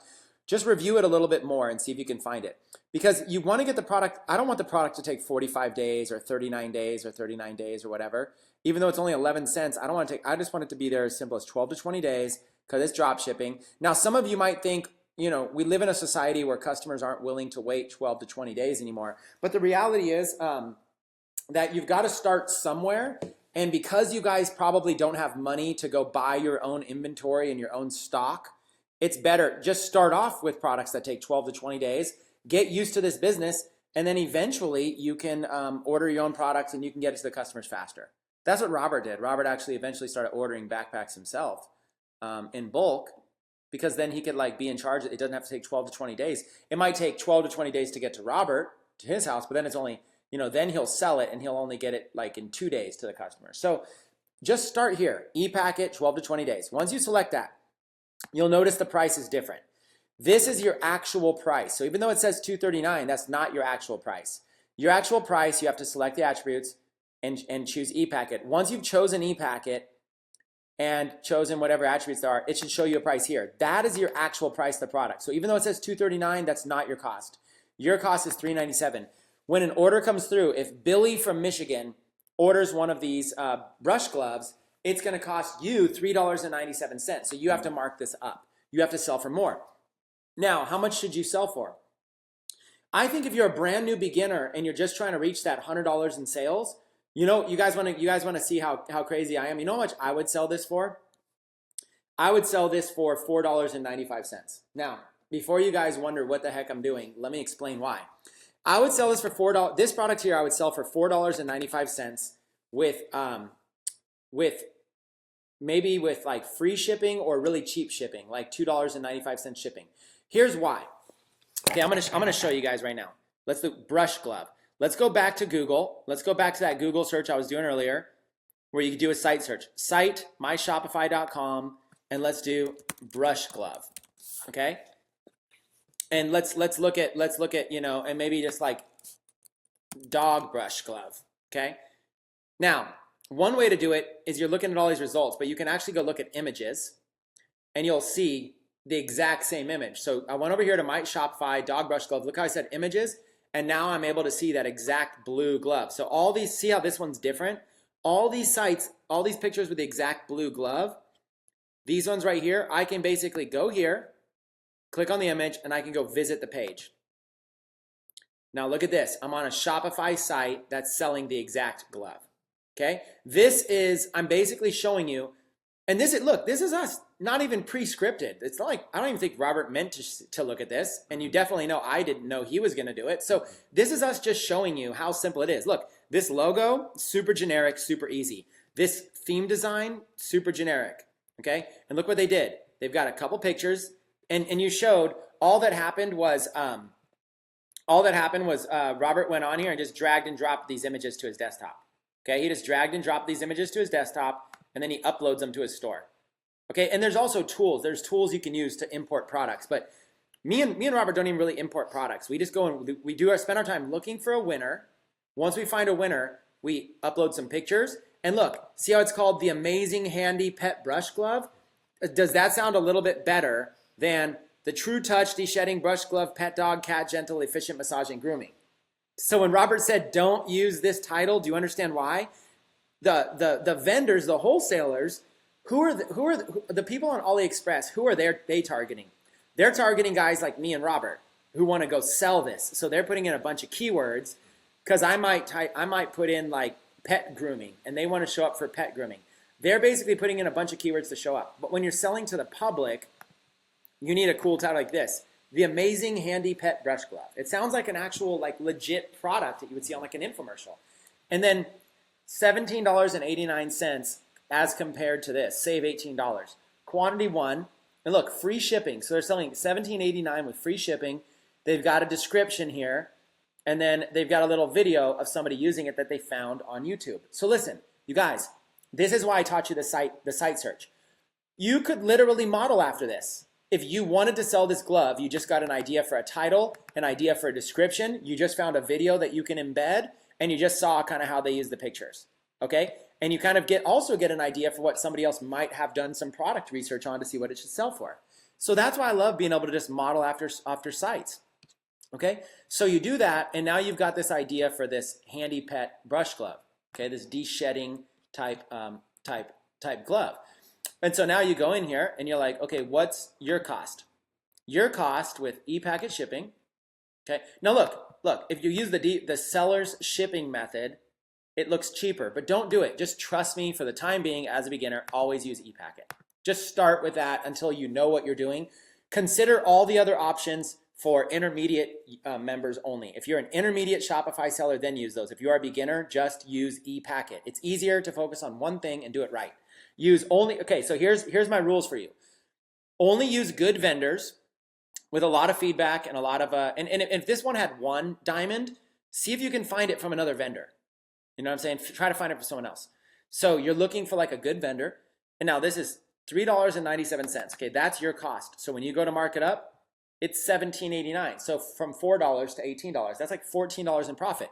You could spend like $10 acquiring a customer and still make money. But watch what I would do. Here's what's crazy, okay? I would charge $4.95 for this. Now, hear me out, because I think a lot of you right now are about to get to your first $100 very, very quickly. By charging $4.95 for this, my goal is that it is so cheap that price is not an obstacle, okay? It's so cheap, price is not an obstacle. As long as I have a good picture, some good copywriting on here, you know, explaining it, I got a little picture, and this thing's only $4.95, you know, compared to normally $25, whatever. It's only $4.95. I might even do free shipping. Now, my cost is $4. So here's the deal. I'm gonna lose money on this. Now, hear me out and let's talk about strategy. The reason I'm willing to lose money is let's go $4. Okay, watch. The Chris Record method to your first 100 in sales, okay? Example, product costs you $4 out the door, okay? And this is important for you guys to understand. Robert and I had a talk in the kitchen about this, and we even agree. It's important to get your first sales, okay? Product costs you $4 out the door. You sell the product for $4.95 plus free shipping, okay? You collect $5 from the customer. You pay $4 to the wholesaler. You make $1 in profit. Okay, now, your cost in Facebook ads to get a customer might be, let's say, $4. Eventually, you're going to get that down. So, after advertising, your profit is negative $3. Okay, now, this sounds crazy. Nobody wants negative money. But here's why I like to do this. And this is why I do this all the time. Because this is just, you're just testing to see, let's go back to this. Here's why. Because in order to sell a product, you need to make sure that you have a good audience, you have a good product that they actually want, that the copy's good, that the price is good, and that the shipping is good. There's all these things that we're going to teach you to make sure that you have a good product. Okay, if I were to make a list of these things, in order to sell, you need the following to be good. Okay, and watch these bullet points. You need to have the right audience, the right product, the right advertising, the right copywriting, the right price, the right shipping, and then the right trust, like your store. Okay, so take a look at those notes right there. You need the right audience, the right product, the right advertising, the right copywriting, the right shipping, and you got to have some trust with your store. Your store just can't look like, it actually technically can. I've seen some really crappy stores, but you shouldn't. You know, like if you could avoid it, you should, you know, when they come to you, or just like it has to work. Like, let's even just put the word working. Like, you might have a setting that you didn't do, or you know, make a test purchase yourself and make sure that it actually works. Okay, so let's look at this. The right product. Okay, well, we did some research and found kind of like a high selling product. So okay, let's try this. It might work. The right audience. You're gonna need to find dog owners and stuff like that. Who knows? That's gonna take some skills.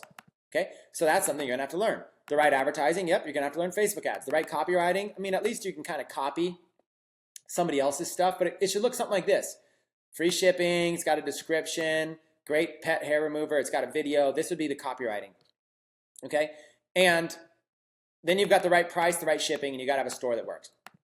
What I'm saying is these two right here, the right price and the right shipping, okay? Let's make those red. You can take care of these and make sure those aren't the issue. That's my point. If there's 1, 2, 3, 4, 5, 6, if there's 7 things here, let's change these to numbers. If there's 7 things that you need to get right in order to make money from your store, if there were 7 things, I'm able to take 2 of these out of the way for you right now by just changing this to $4.95 plus free shipping.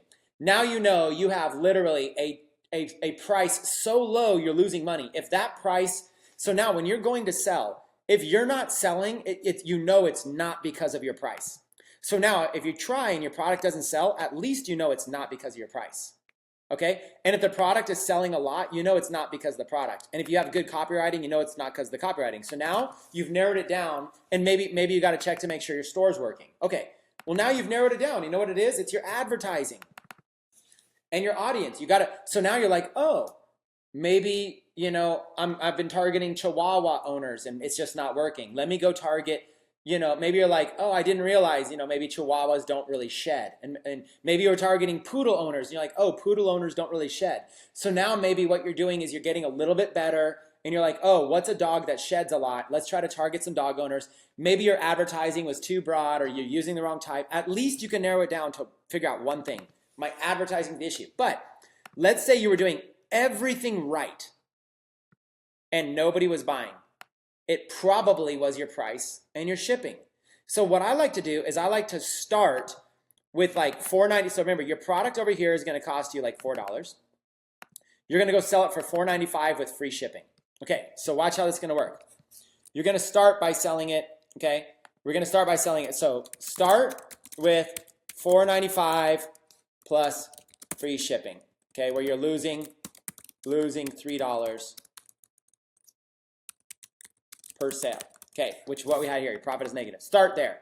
Then go to $4.95 plus $2.95 shipping. Now you're breaking even per sale. Okay, and let's put a little thing here. Let's say sell 5 of them. Okay. Now here's why. Because at the end of the day, all you really need to do is figure out how to sell something. Can you find the right audience, the right product, and can you sell it?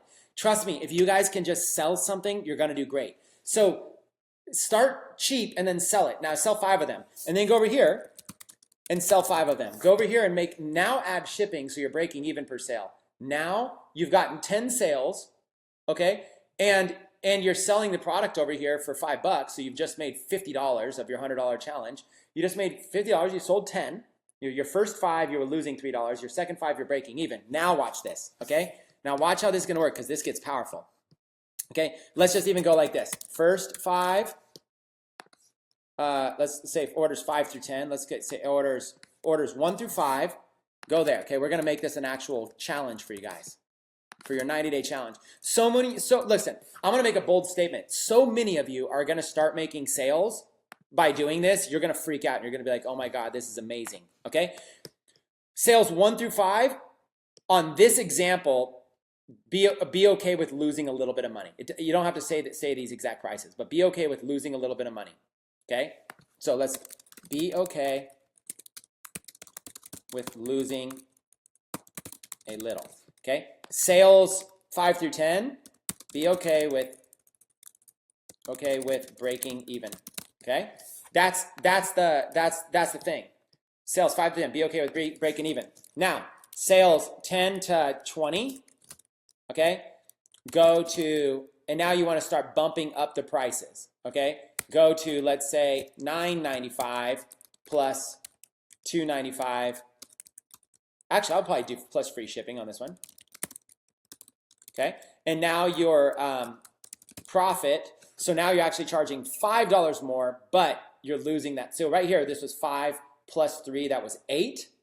And so now you're actually just going to 10, right? So now your profit is $2 per sale. And then here, be okay with little profit, okay? Not much profit, because at the end of the day, you're getting better. Now, sales 20 to 50.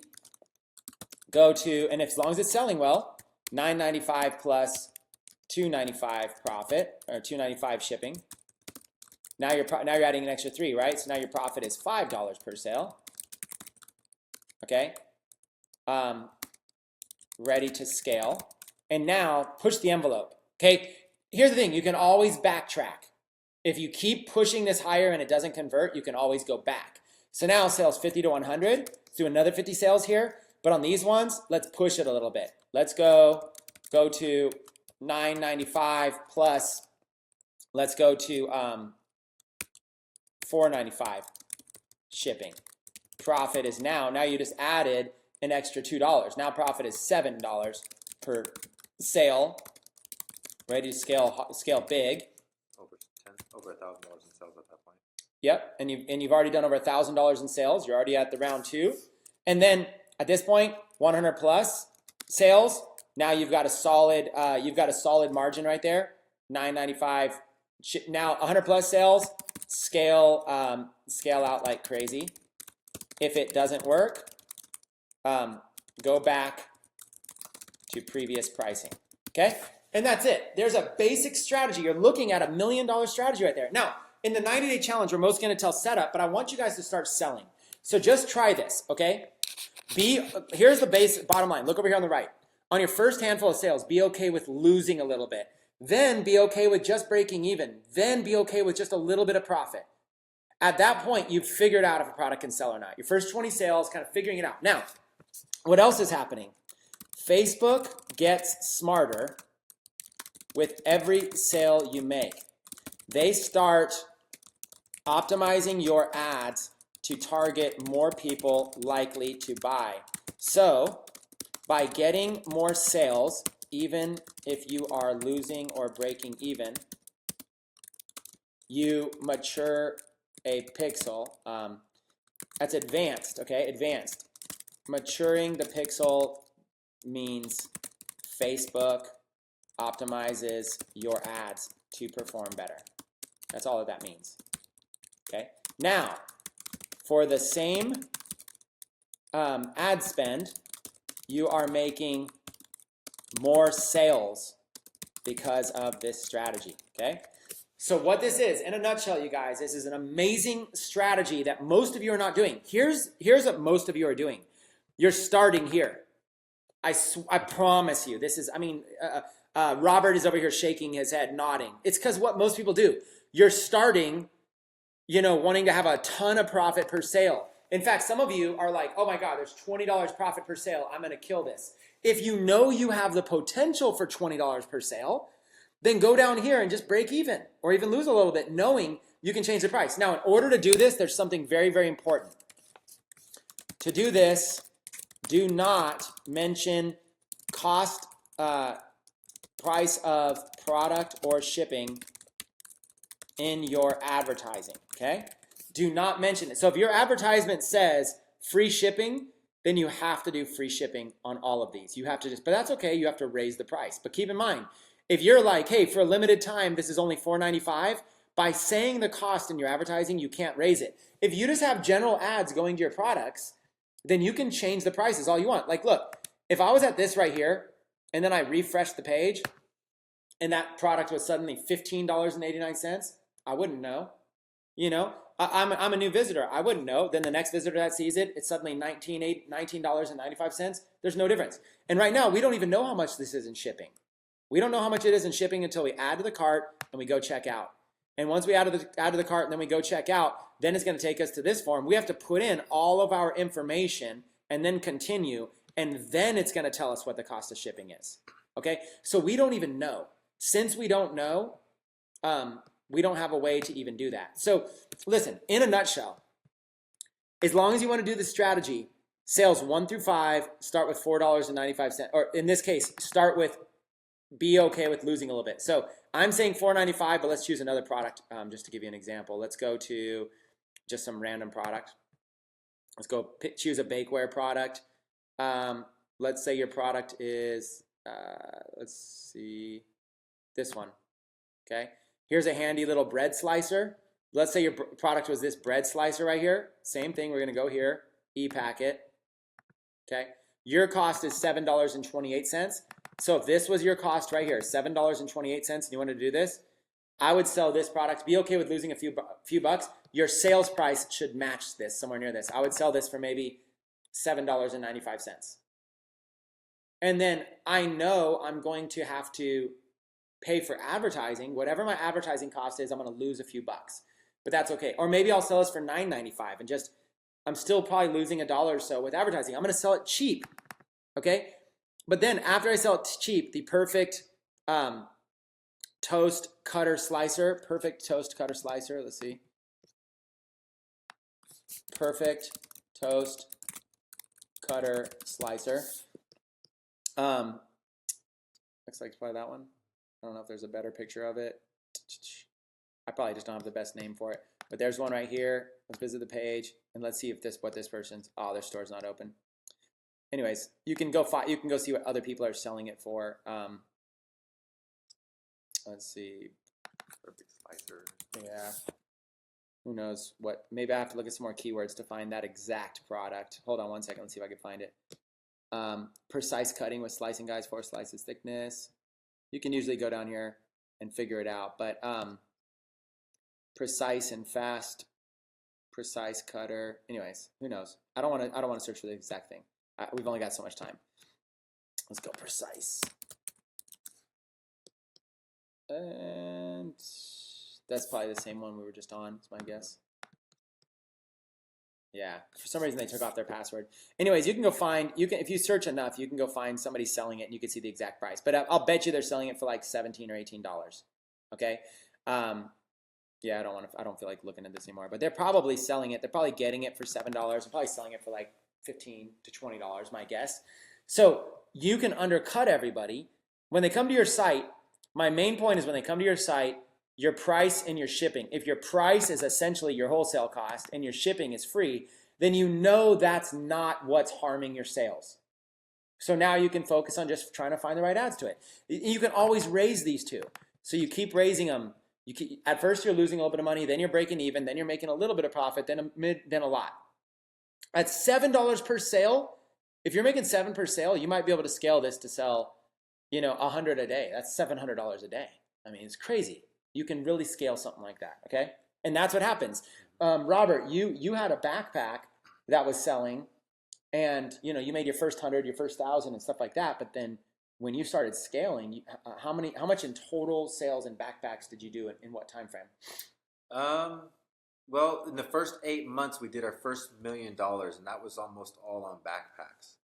So 8 months to do $1 million in backpacks, I think that's pretty quick. Yeah, it's like, okay, so like there's 1 million divided by 8 equals 125,000 a month, which might not have all been backpacks, but backpacks was backpacks was the product that we were driving traffic to, and they were buying other things. Yeah, correct. Yeah, so like over $100,000 a month in average of backpacks. So from a guy who starts selling backpacks 8 months earlier to 8 months later, averaging over $100,000 a month in backpack sales. Mm-hmm. So it scales very quickly. Here's what you do. This is like, this is the preparation to find a product that you can scale up. Okay, that's all. This is the preparation. So what you're looking to do is you're looking to go find a product that you can lose a little bit of money on, break even, make a little bit of profit, kind of build it up, and then you're ready to scale big. Then now you can just start. Now you've got a product sells well. Now you just start running a lot of money to it. So you don't even run a lot of money right off the bat. Okay, and it helps because every single time these first 5 sales, every time a sale happens, Shopify reports it back to Facebook, and Facebook gets smarter. So it's all automatic. So every time a sale happens, we show you how to do this. Every time a sale happens, Facebook gets smarter. And Facebook's going to get smarter. They're going to start finding you more buyers. So the more sales you get, the more sales you're going to be rewarded with. So you might as well, even though you're losing money here, you're making Facebook smarter. So then you're going to make big money. This is how all the big guys do it. Robert was telling me how he tests products with really inexpensive prices too, just to see if it sells. Okay. This is a major strategy. So, Robert, I kind of took over there. Let me look at the comments real quick. I don't know if any comments are flying in you want to address, or if there's anything you want to say about this. I just want to, also be able to share with them a little bit about the 90-day challenge and the targets they want to hit. But hey, if you guys, how many people right now in the comments before Robert starts talking? How many people in the comments think that are going to start applying that strategy that I just taught, with starting with lower prices and then raising the prices? How many are going to do that? They're calling this upside down thinking. It's the right kind of thinking, though. It is backwards. And somebody commented and said that they're going to have to restrain themselves because they don't want to sell cheap products. And, we do have to restrain ourselves. We have to kind of remove our emotions from this because I'm pretty sure Chris doesn't have any emotional attachment to a bread slicer, right? He just says that this could sell. And that's what we do. We find products that we think will sell. It's based on the numbers. We remove ourselves from it. We use the strategies that work, the strategies that we've developed that we know that work. We've tested them over and over and over again, and we do it religiously. We do it over and over and over again because they work. And so to question it and then try to do something different, like we're saying the price low, but if you say, oh, well, I want to price mine high because I want to have higher priced products and feel better about my products, well, it's not going to work, or the chances are it might not work. Most likely it won't work because we've tested the strategies over and over and over, and we found what does work. And so our methods that we talk about, those are the things that are going to most likely bring you success.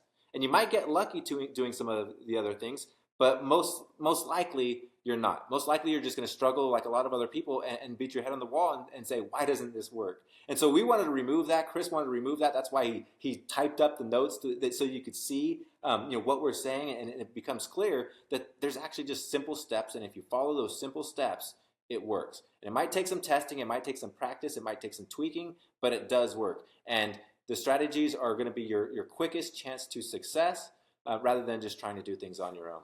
Okay, let's do this. Let's have a little bit of fun right now. Let me go into the group, and what I'm going to do is let's do a little bit of a Q&A session. Okay, let's do a Q&A session real quick with me and Robert. I know there's other stuff we kind of wanted to cover, but look, it's the 90-day eComm challenge. So what I want you to do right now is in the comments of this video, this Facebook Live, we'll probably change the description. We're probably going to change the description. Let's go, let me change it real quick. Day 1 of 90. And we'll probably so day 1 of 90, Chris and Robert generated millions of sales online past few years. Here's a high-level overview of, let me even just change it a little bit more. Here's a high-level overview of how to find winning products to sell on your Shopify store. Plus Q&A session. Okay. So this I'm just editing this post right here so it's a little bit more relevant. Find this post. So if you're watching the replay, whatever, find this post, the day 1 of 90. Go on here, find this post, and ask questions in the comments right now, and we'll pull them up and do our best to be able to answer them. Now, when they're live like this, obviously we can't answer every single question. So we're going to do our best right now to be able to answer some questions. And so let's do that rapid fire for a little bit and then maybe hang on. I know we didn't cover everything we need to cover, but let's do this. Okay, how do we get the notes? The notes will be posted in the files section of the 90-day challenge. They'll be over here in the files section. There'll be notes that get posted there. Keep your questions coming. And if you've asked your question, just go ahead and ask it again. How much should we spend on Facebook ads using the strategy previously explained? We're going to teach Facebook ads in more videos, but you should be spending $5 a day. But we'll teach that in more videos. Can you do a strategy with print on demand? With print on demand is different. We didn't cover it. I don't know if we're going to cover it today. I wanted to. We're probably going to do print on demand tomorrow. So just wait on the strategy for print on demand.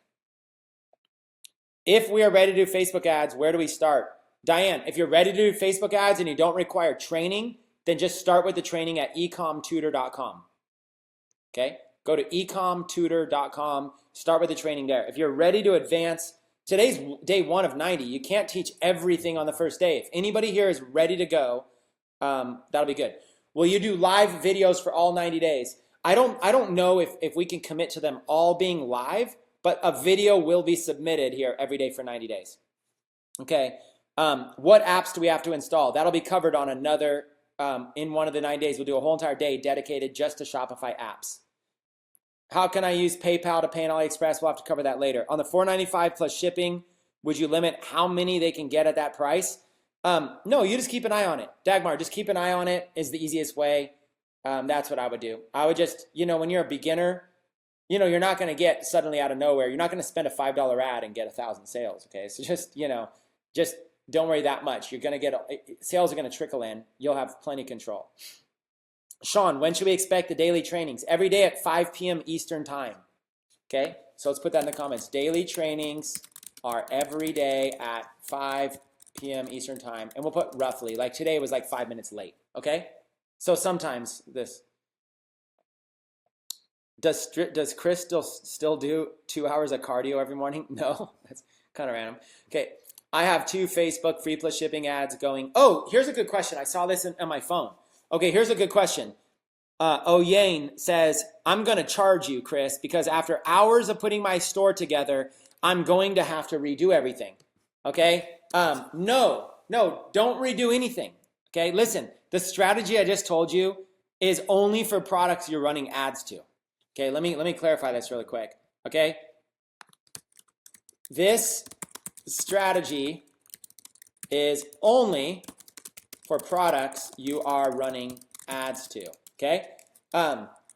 You can have all the other products in your store set at high markups if you want, okay? Whatever markups you want, okay? So if you have a store, an example is, let's say you have 50 products in your store. You are likely only going to be running ads to 3 to 5 of them. That's where this strategy applies. So that question that says you spent hours putting your store together, you're gonna have to redo everything. Please do not redo everything. This strategy is only for products that you're running ads to. Okay? And the cool thing about that is that that's where you actually make some money in your first 10 orders, where you're barely breaking even or losing money. You can actually make some extra money because when they come to your store for the product that you're driving them to, that product that you're promoting, they're going to look around on your store and find other items, and you could get those sales. And if they're priced really cheaply, you're still making no money if they're buying those things. So you want to price them at a point to where you're going to make a little bit of money off of them. Okay, if you want to sell made in the USA, where do we get them to drop ship? You guys, I have this other site here called eCommTutor.com. You can go to a site called eCommTutor.com. Okay, need more training? Go to eCommTutor.com. Okay, if you need more training, go to eCommTutor.com. eCommTutor is this site here, and it's got lots of start now by downloading this free PDF training, the ultimate guide to making money online with Shopify. Download the PDF notes from the webinar replays. Click all the links on here. Watch the videos. There's a lot of stuff here. This is all here. So like you can go in here and learn this kind of stuff, right? So, and then here's this document here, the beginner's guide to making money. This document teaches a lot of advertising, all kinds of stuff. It explains the plan, to get the plan. And look at all this advertising. $5 Facebook ad system, 10 sources of free traffic without paid ads, Shopify beginner's overview, 7 lessons learned from a $100,000 a month seller, the find, list, sell method, $35,000 in 12 days, finding products and choosing niches, advanced Shopify training with Robert from a webinar interview I did with him. That was like, I remember that one, Builder Pins. Yeah. Builder Pins. That was like, look, the guy I'm on with right now happens to, I have an advanced training. This is like a video interview we did a long time ago. Facebook ads training right here. Step-by-step instructions to set up your store, how to set up shipping, product ideas. Look at all these niche ideas that you can get on this document. All this cool stuff, and tons of ideas. More great resources right there. Here's a drop selling and wholesaling list. So if you guys don't want to use AliExpress, look at all these other drop shippers here. Look at all these drop shipping sites and wholesaling sites. And then a case study of a student and what she did and some screenshots. Okay, so cool stuff. Okay, more bonuses. The complete guide to Facebook ad targeting, how to make 6-figure. You guys, people normally sell this stuff for a lot of money. Okay? And literally, this is just for free at eCommTutor.com. Okay, let me put this site up here. for more training, go to ecommtutor.com. Okay? That's it. ecommtutor.com for more training. Okay? You guys got to go do that. Okay, let's look at some more of these questions. How do we figure out how much to charge for an item? Charge more than your wholesale cost. And if you need a review on that, you can watch this replay. This replay will be available immediately after this. So we're only changing prices for items we're running ads to. Should our ads just have pictures, no price? Yeah. I mean, we haven't covered ads in today's. You can't cover everything in one webinar. Otherwise, everybody here would be overwhelmed. We just wanted to cover AliExpress and how to find products. When you say $5 a day on Facebook advertising, is actually $5 or duplicating the $5 ad? Yeah, Paul, just $5 per campaign. If you want to do if you want to do 2 ads, you could do $10 a day, 2 $5 ads per day. Andy says the Shopify app is a lot better than Oberlo. I mean, it's all relative, right? Oberlo is free. I use a lot of paid tools because I have money. Chris, I can use methods, but how many days does the niche product campaign? I'm not sure what that question is. Sorry about that. How long do we test something before knowing it won't work? I mean, I don't know. I usually test something for 3 days. I'll let ads run for 3 days. I'll usually test Robert, how long would you test something for? The way I typically answer that is I like to test 2 times my profit margins. So if I'm buying a product for $10, then I want to spend at least $20 before I turn it off. And that might sound crazy because if you're spending even if I got a conversion at $20, I'm still losing money.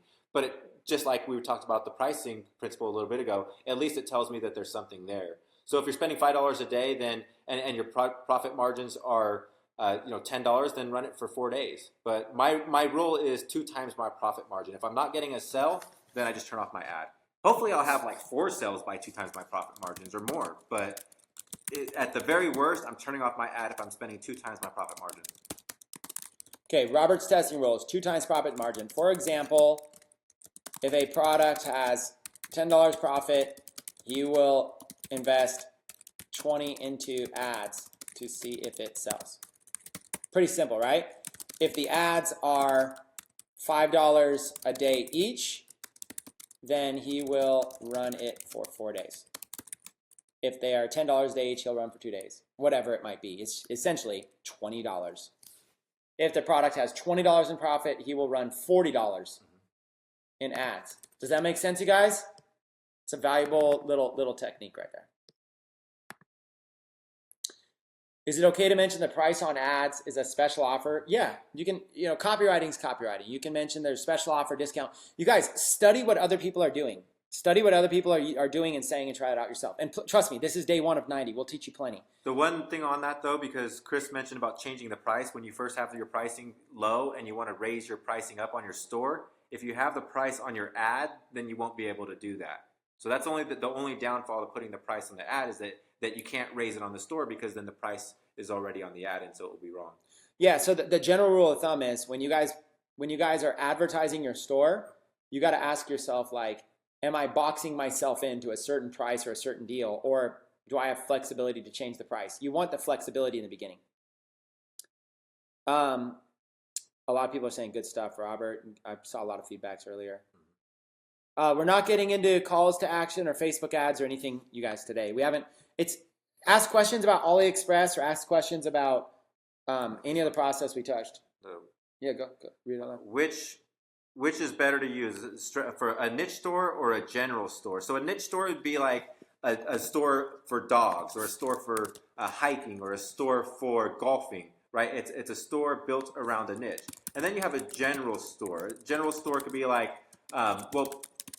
to get rid of a lot of disbelief on general stores, people just throw up a lot of random items and say, well, this is a general store. That's not a general store. A general store is a store that still has some sort of angle, but the products on the store are still kind of general. So you could have a 99-cent store, right? That's a general store, but everything's 99 cents on that store. And then you might add on $5 shipping. Or you might have a general store. I had a general store that I called All Facebook Offers, right? The title of it was All Facebook Offers. Now, I couldn't use the name Facebook, so I had to change it. But the idea of that store was it's a general store, but it's offers that would be found on Facebook. And so I wanted to clarify what a general store is before saying which is better. I say a lot of times if you really don't know, if you just can't figure out a niche that you want to go into, I say start with a general store to test products. And then when you find a product that sells in your general store, begin a niche store for that product and start building product lines around it. I'm a fan of general stores and niche stores. You could get 10 people in a room and there's a benefit to each one. But when you're a beginner, it's really nice to have a general store because you can test, you're probably not good enough to pick a niche. You might go, you know what? I heard Robert's in the backpacking niche, so I'm going to call my store Backpack Gear Unlimited. And then you're going to be all backpacks. And you might, you're like, hey, Robert made millions, so clearly backpacks are good.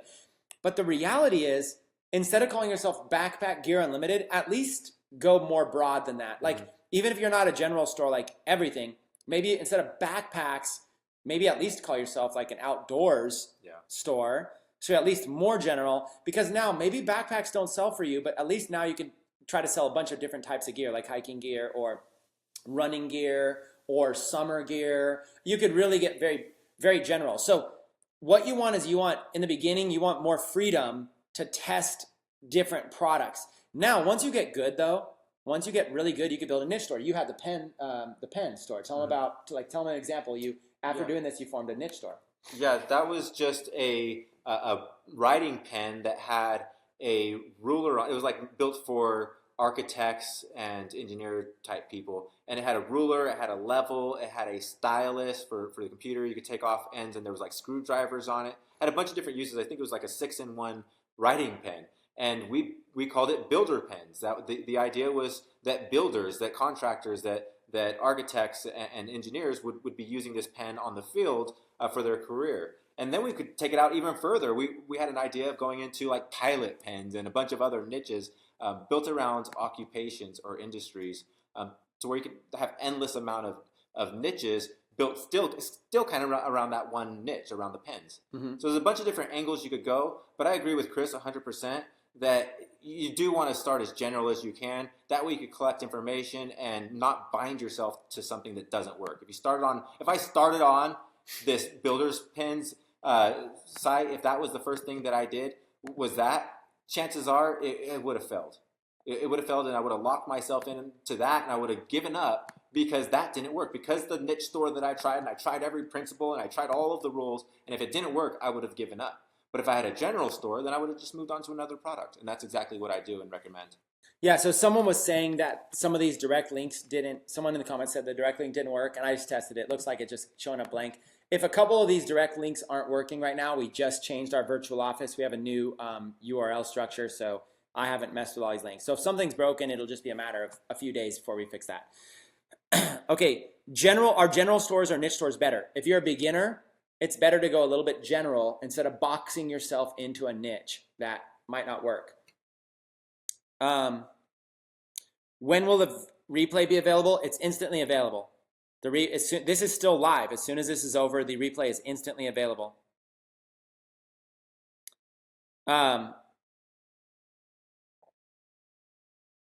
If you guys are having problems mapping your domain names, then you can contact Shopify. If you guys ever have any problems with your Shopify store, contact Shopify. They're incredibly good. Shopify is great. Okay? I just want to sincerely thank you for the time you're giving us and all this valuable information. Awesome.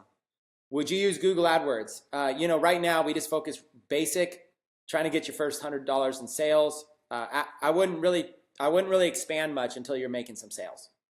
After you're making sales, you can grow and grow and grow and grow. Yeah, probably not part of the 90-day challenge. You might not get to AdWords, but I think that we use AdWords a lot and have some really, really good results, but definitely not where you want to start off at. Yeah, for those of you asking what future lessons are going to be like, we got 90 days to cover a variety of things. Month 1, we're going to focus on building out your store, which is why we're focusing on products. Month 2, we're going to focus on growing your store. And month 3, we're going to focus on scaling. Listen, nobody in the industry is going to provide training like this for free, period. You guys can go spend, nobody's going to provide it. Okay, you're not going to get it.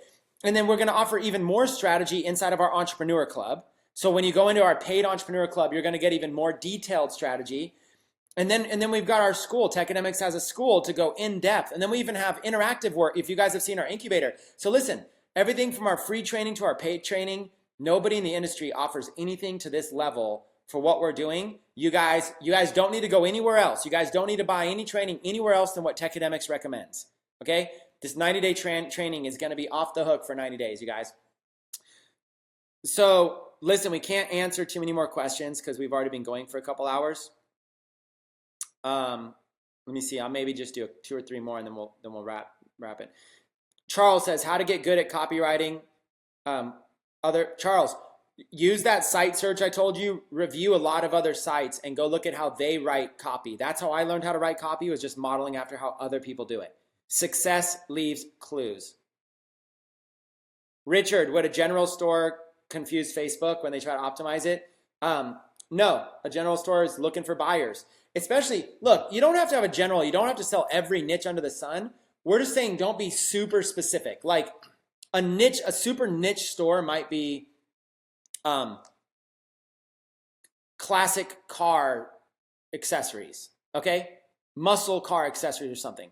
Instead of muscle car accessories, you want to go more general to car accessories. But instead of car accessories, go more general with like an automotive store, and one category is car accessories, and one category underneath that is muscle car accessories.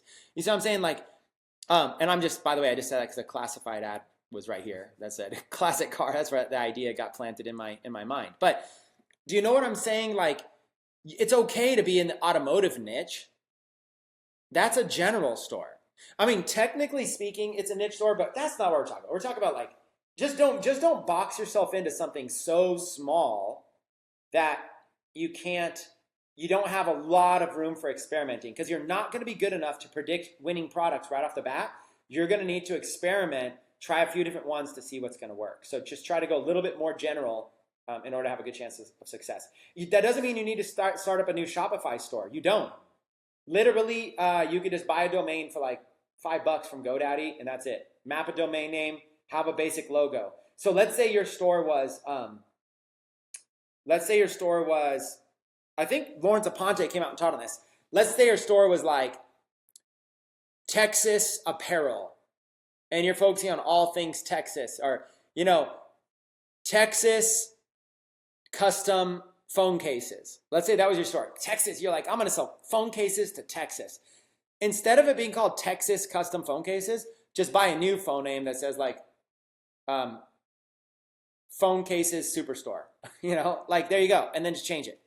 You're still selling phone cases. That's fine. You have enough experimentation that you can experiment in a bunch of different niches, right? So have something broad. Instead of your store being all things horse jewelry, don't do that, because there's only going to be a handful of things that are horse jewelry. Instead, have all things jewelry. The ultimate jewelry discount store. And then horse jewelry would be one category. Dog jewelry would be one category. See what I'm saying? That's the difference between general and niche store. Yeah.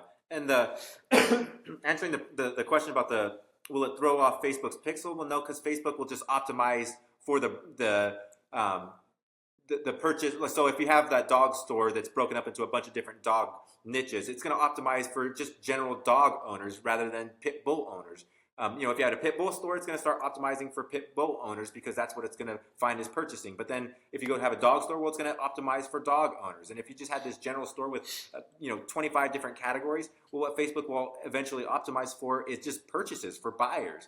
And that's honestly kind of cool. You could actually build up a general store, a pixel on a general store, and build up a huge a pixel that focuses on buyers, that optimizes for buyers, and then you could take that pixel and cross it with other niches. So it could actually be a benefit to you to have that that store, the pixel firing on their store. So don't be afraid. Yeah, don't be afraid of anything. When you're a beginner, just take action. Look, general stores versus niche stores. If you go to that eComm tutor site, ecommtutor.com, there's an 8-minute video on general stores versus niche stores. So make sure you guys go through these videos. This one is finding the perfect name. Some of you right now in the comments are saying, well, what should I call my general store? Look, I just happen to choose backpacking, and Robert happens to be sitting here, has a backpack store. He's done. That's pretty cool. But look, this is just a way. free versus paid themes, designing graphics. Some of you right now in the comments are asking, like, how do you design a logo? Look, I've already got a training on it. A 16-minute training on how to design your Shopify stuff. You guys, we are going to turn you guys into experts, okay? We're going to look at it, setting up Facebook fan pages, finding your audiences. All this stuff is available for free right now. What to do if merchant holds back funds? You know, we cover all this stuff. Placing your first Facebook fan pages, converting more with intersecting audiences. Will Chinese New Year affect sales? We cover so much stuff, you guys. How to rank your Shopify store on Google. How to sell your Shopify products. General stores versus niche stores, again, covered here. How to get sales without paid advertising. How to prepare for, this is for Valentine's Day, but there's how to prepare for holidays. 10 sources of free traffic. You guys, so much. Look at this. $5 a day Facebook ad system. 45,000 views on that. You guys, we got you covered. We got you covered here. All right, we're going to, let's go. I'll go 8 more minutes since I already went to 4:22 p.m. my time. I'll go 8 more minutes.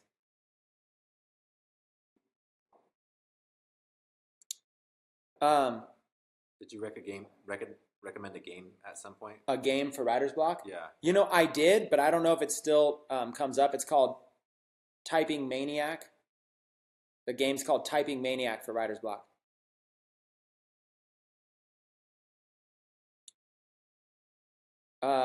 You guys, feel free. Last minute questions here. What would be a general store for baby stuff? Well, okay. You know, think about it this way.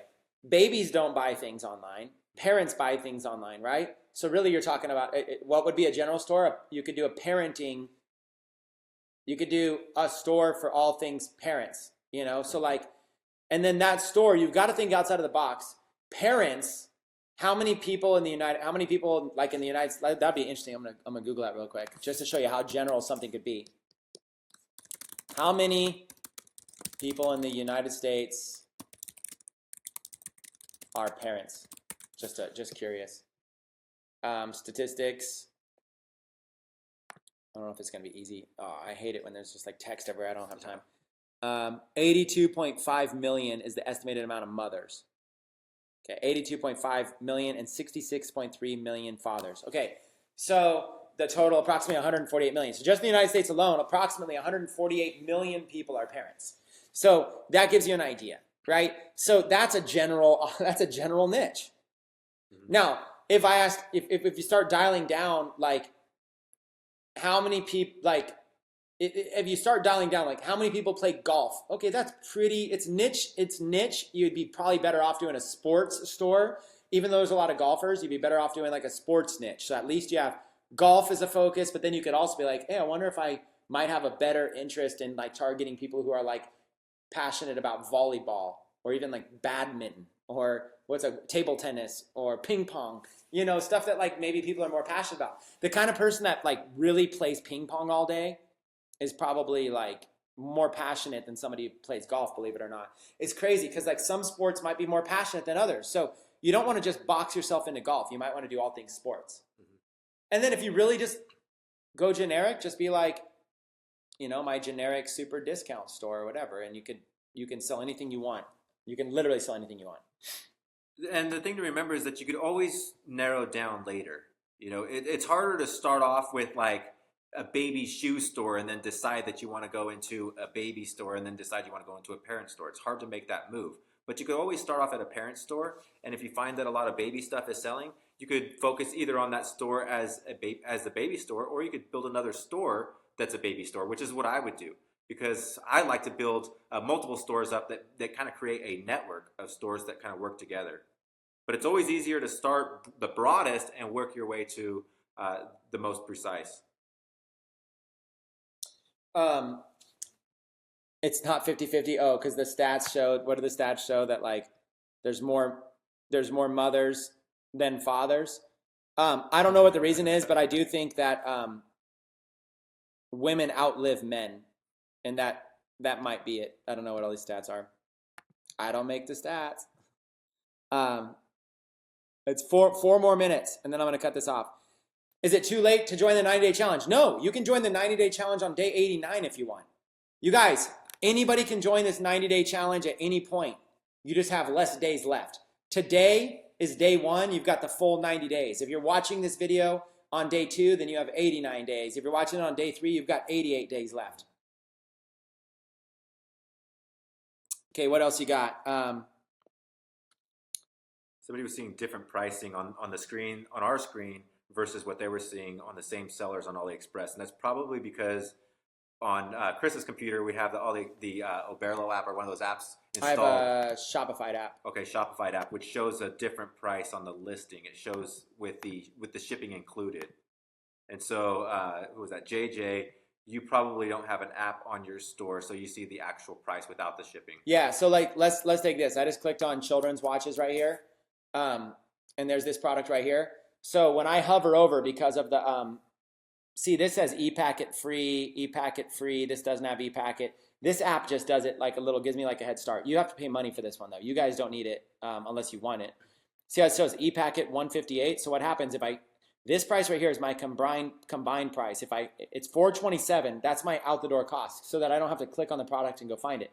But the product is actually $2.69.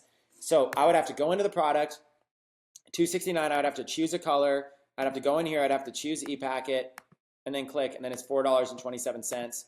And then there's just these different ones like this, $1.58, so $4.27. That total right there is what it was telling me. But most of you probably have like something like this. Yeah, see, like without the app, I'm in Safari now. See, this is what you're seeing, like this. So you can get the same information. You just click on it, and then you have to go choose. You have to choose one, and then you have to go to ePacket, and then now you see the price. That app just brings that price up to me on the homepage, so I get to see the total out the door cost. That's all. Okay, what other questions? 2 more minutes. That's called the Shopify app, but you don't need to worry about that. Techademics will, we're going to do an entire day dedicated to apps for you guys. So you guys don't really need to worry about apps right now.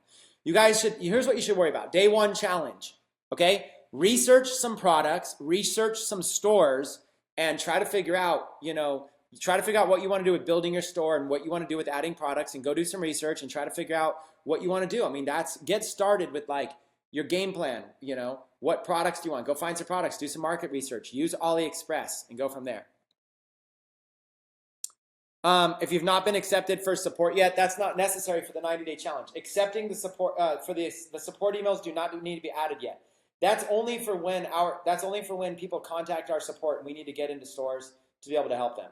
So don't worry, if anybody right now has submitted your 3 staff accounts, if they have not been approved, don't worry about that. That is not required. The approval is not required. All that's required is that you add them. Just by adding the 3 staff accounts, you're part of the challenge. Do you advise to use the Better Shipping app if we sell more than one product? We'll do a whole episode on apps.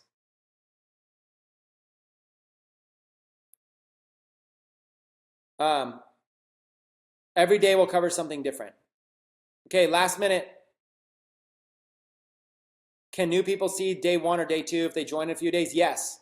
Anybody that joins, the only thing new people would be missing out on is they'll have 1 day less or 2 days less or whatever it ends up being whenever they join. If they join on day 30, they'll only have 60 days left in their challenge, but they'll be able to go back and watch all 30 days of training.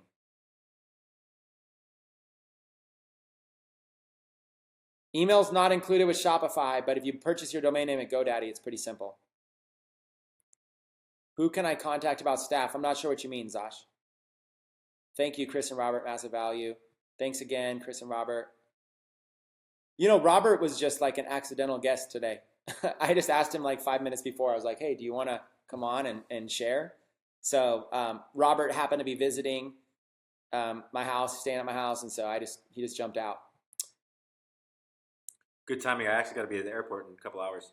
Okay, guys. I'm going to hang with Robert and take him to the airport. So will we have access to this free training after 90 days? Yes, you will. Can a file be added to the section every day after the training? Yes, Greg. Would you recommend buying a domain email? I don't think, sure. I mean, I don't know. We'll have to just do another. We'll have to do another in another training. We'll cover email. Is there a way to ask Facebook if your ad picture will be approved? You can add. You can. If you guys have questions, make posts here in this group. If anybody has any more questions that were not answered, ask in the group. Ask in the group. Make it its own post. Provide as many screenshots as you can and ask your peers. Don't ask me. Don't ask Robert. Ask your fellow 90-day challengers. You know what? Is this the first 90-day challenge? Yes, it is. It's the first one. It may be the only one. Okay. With that being said, you guys, we had a blast hanging with you. If you enjoyed this training, go ahead and give it a thumbs up, give it a like and a comment. Let us know. Robert, I'm sure will read in the comments and review some of this stuff. We had a blast hanging with you guys. We'll see you guys on day 2. See you guys later. Later.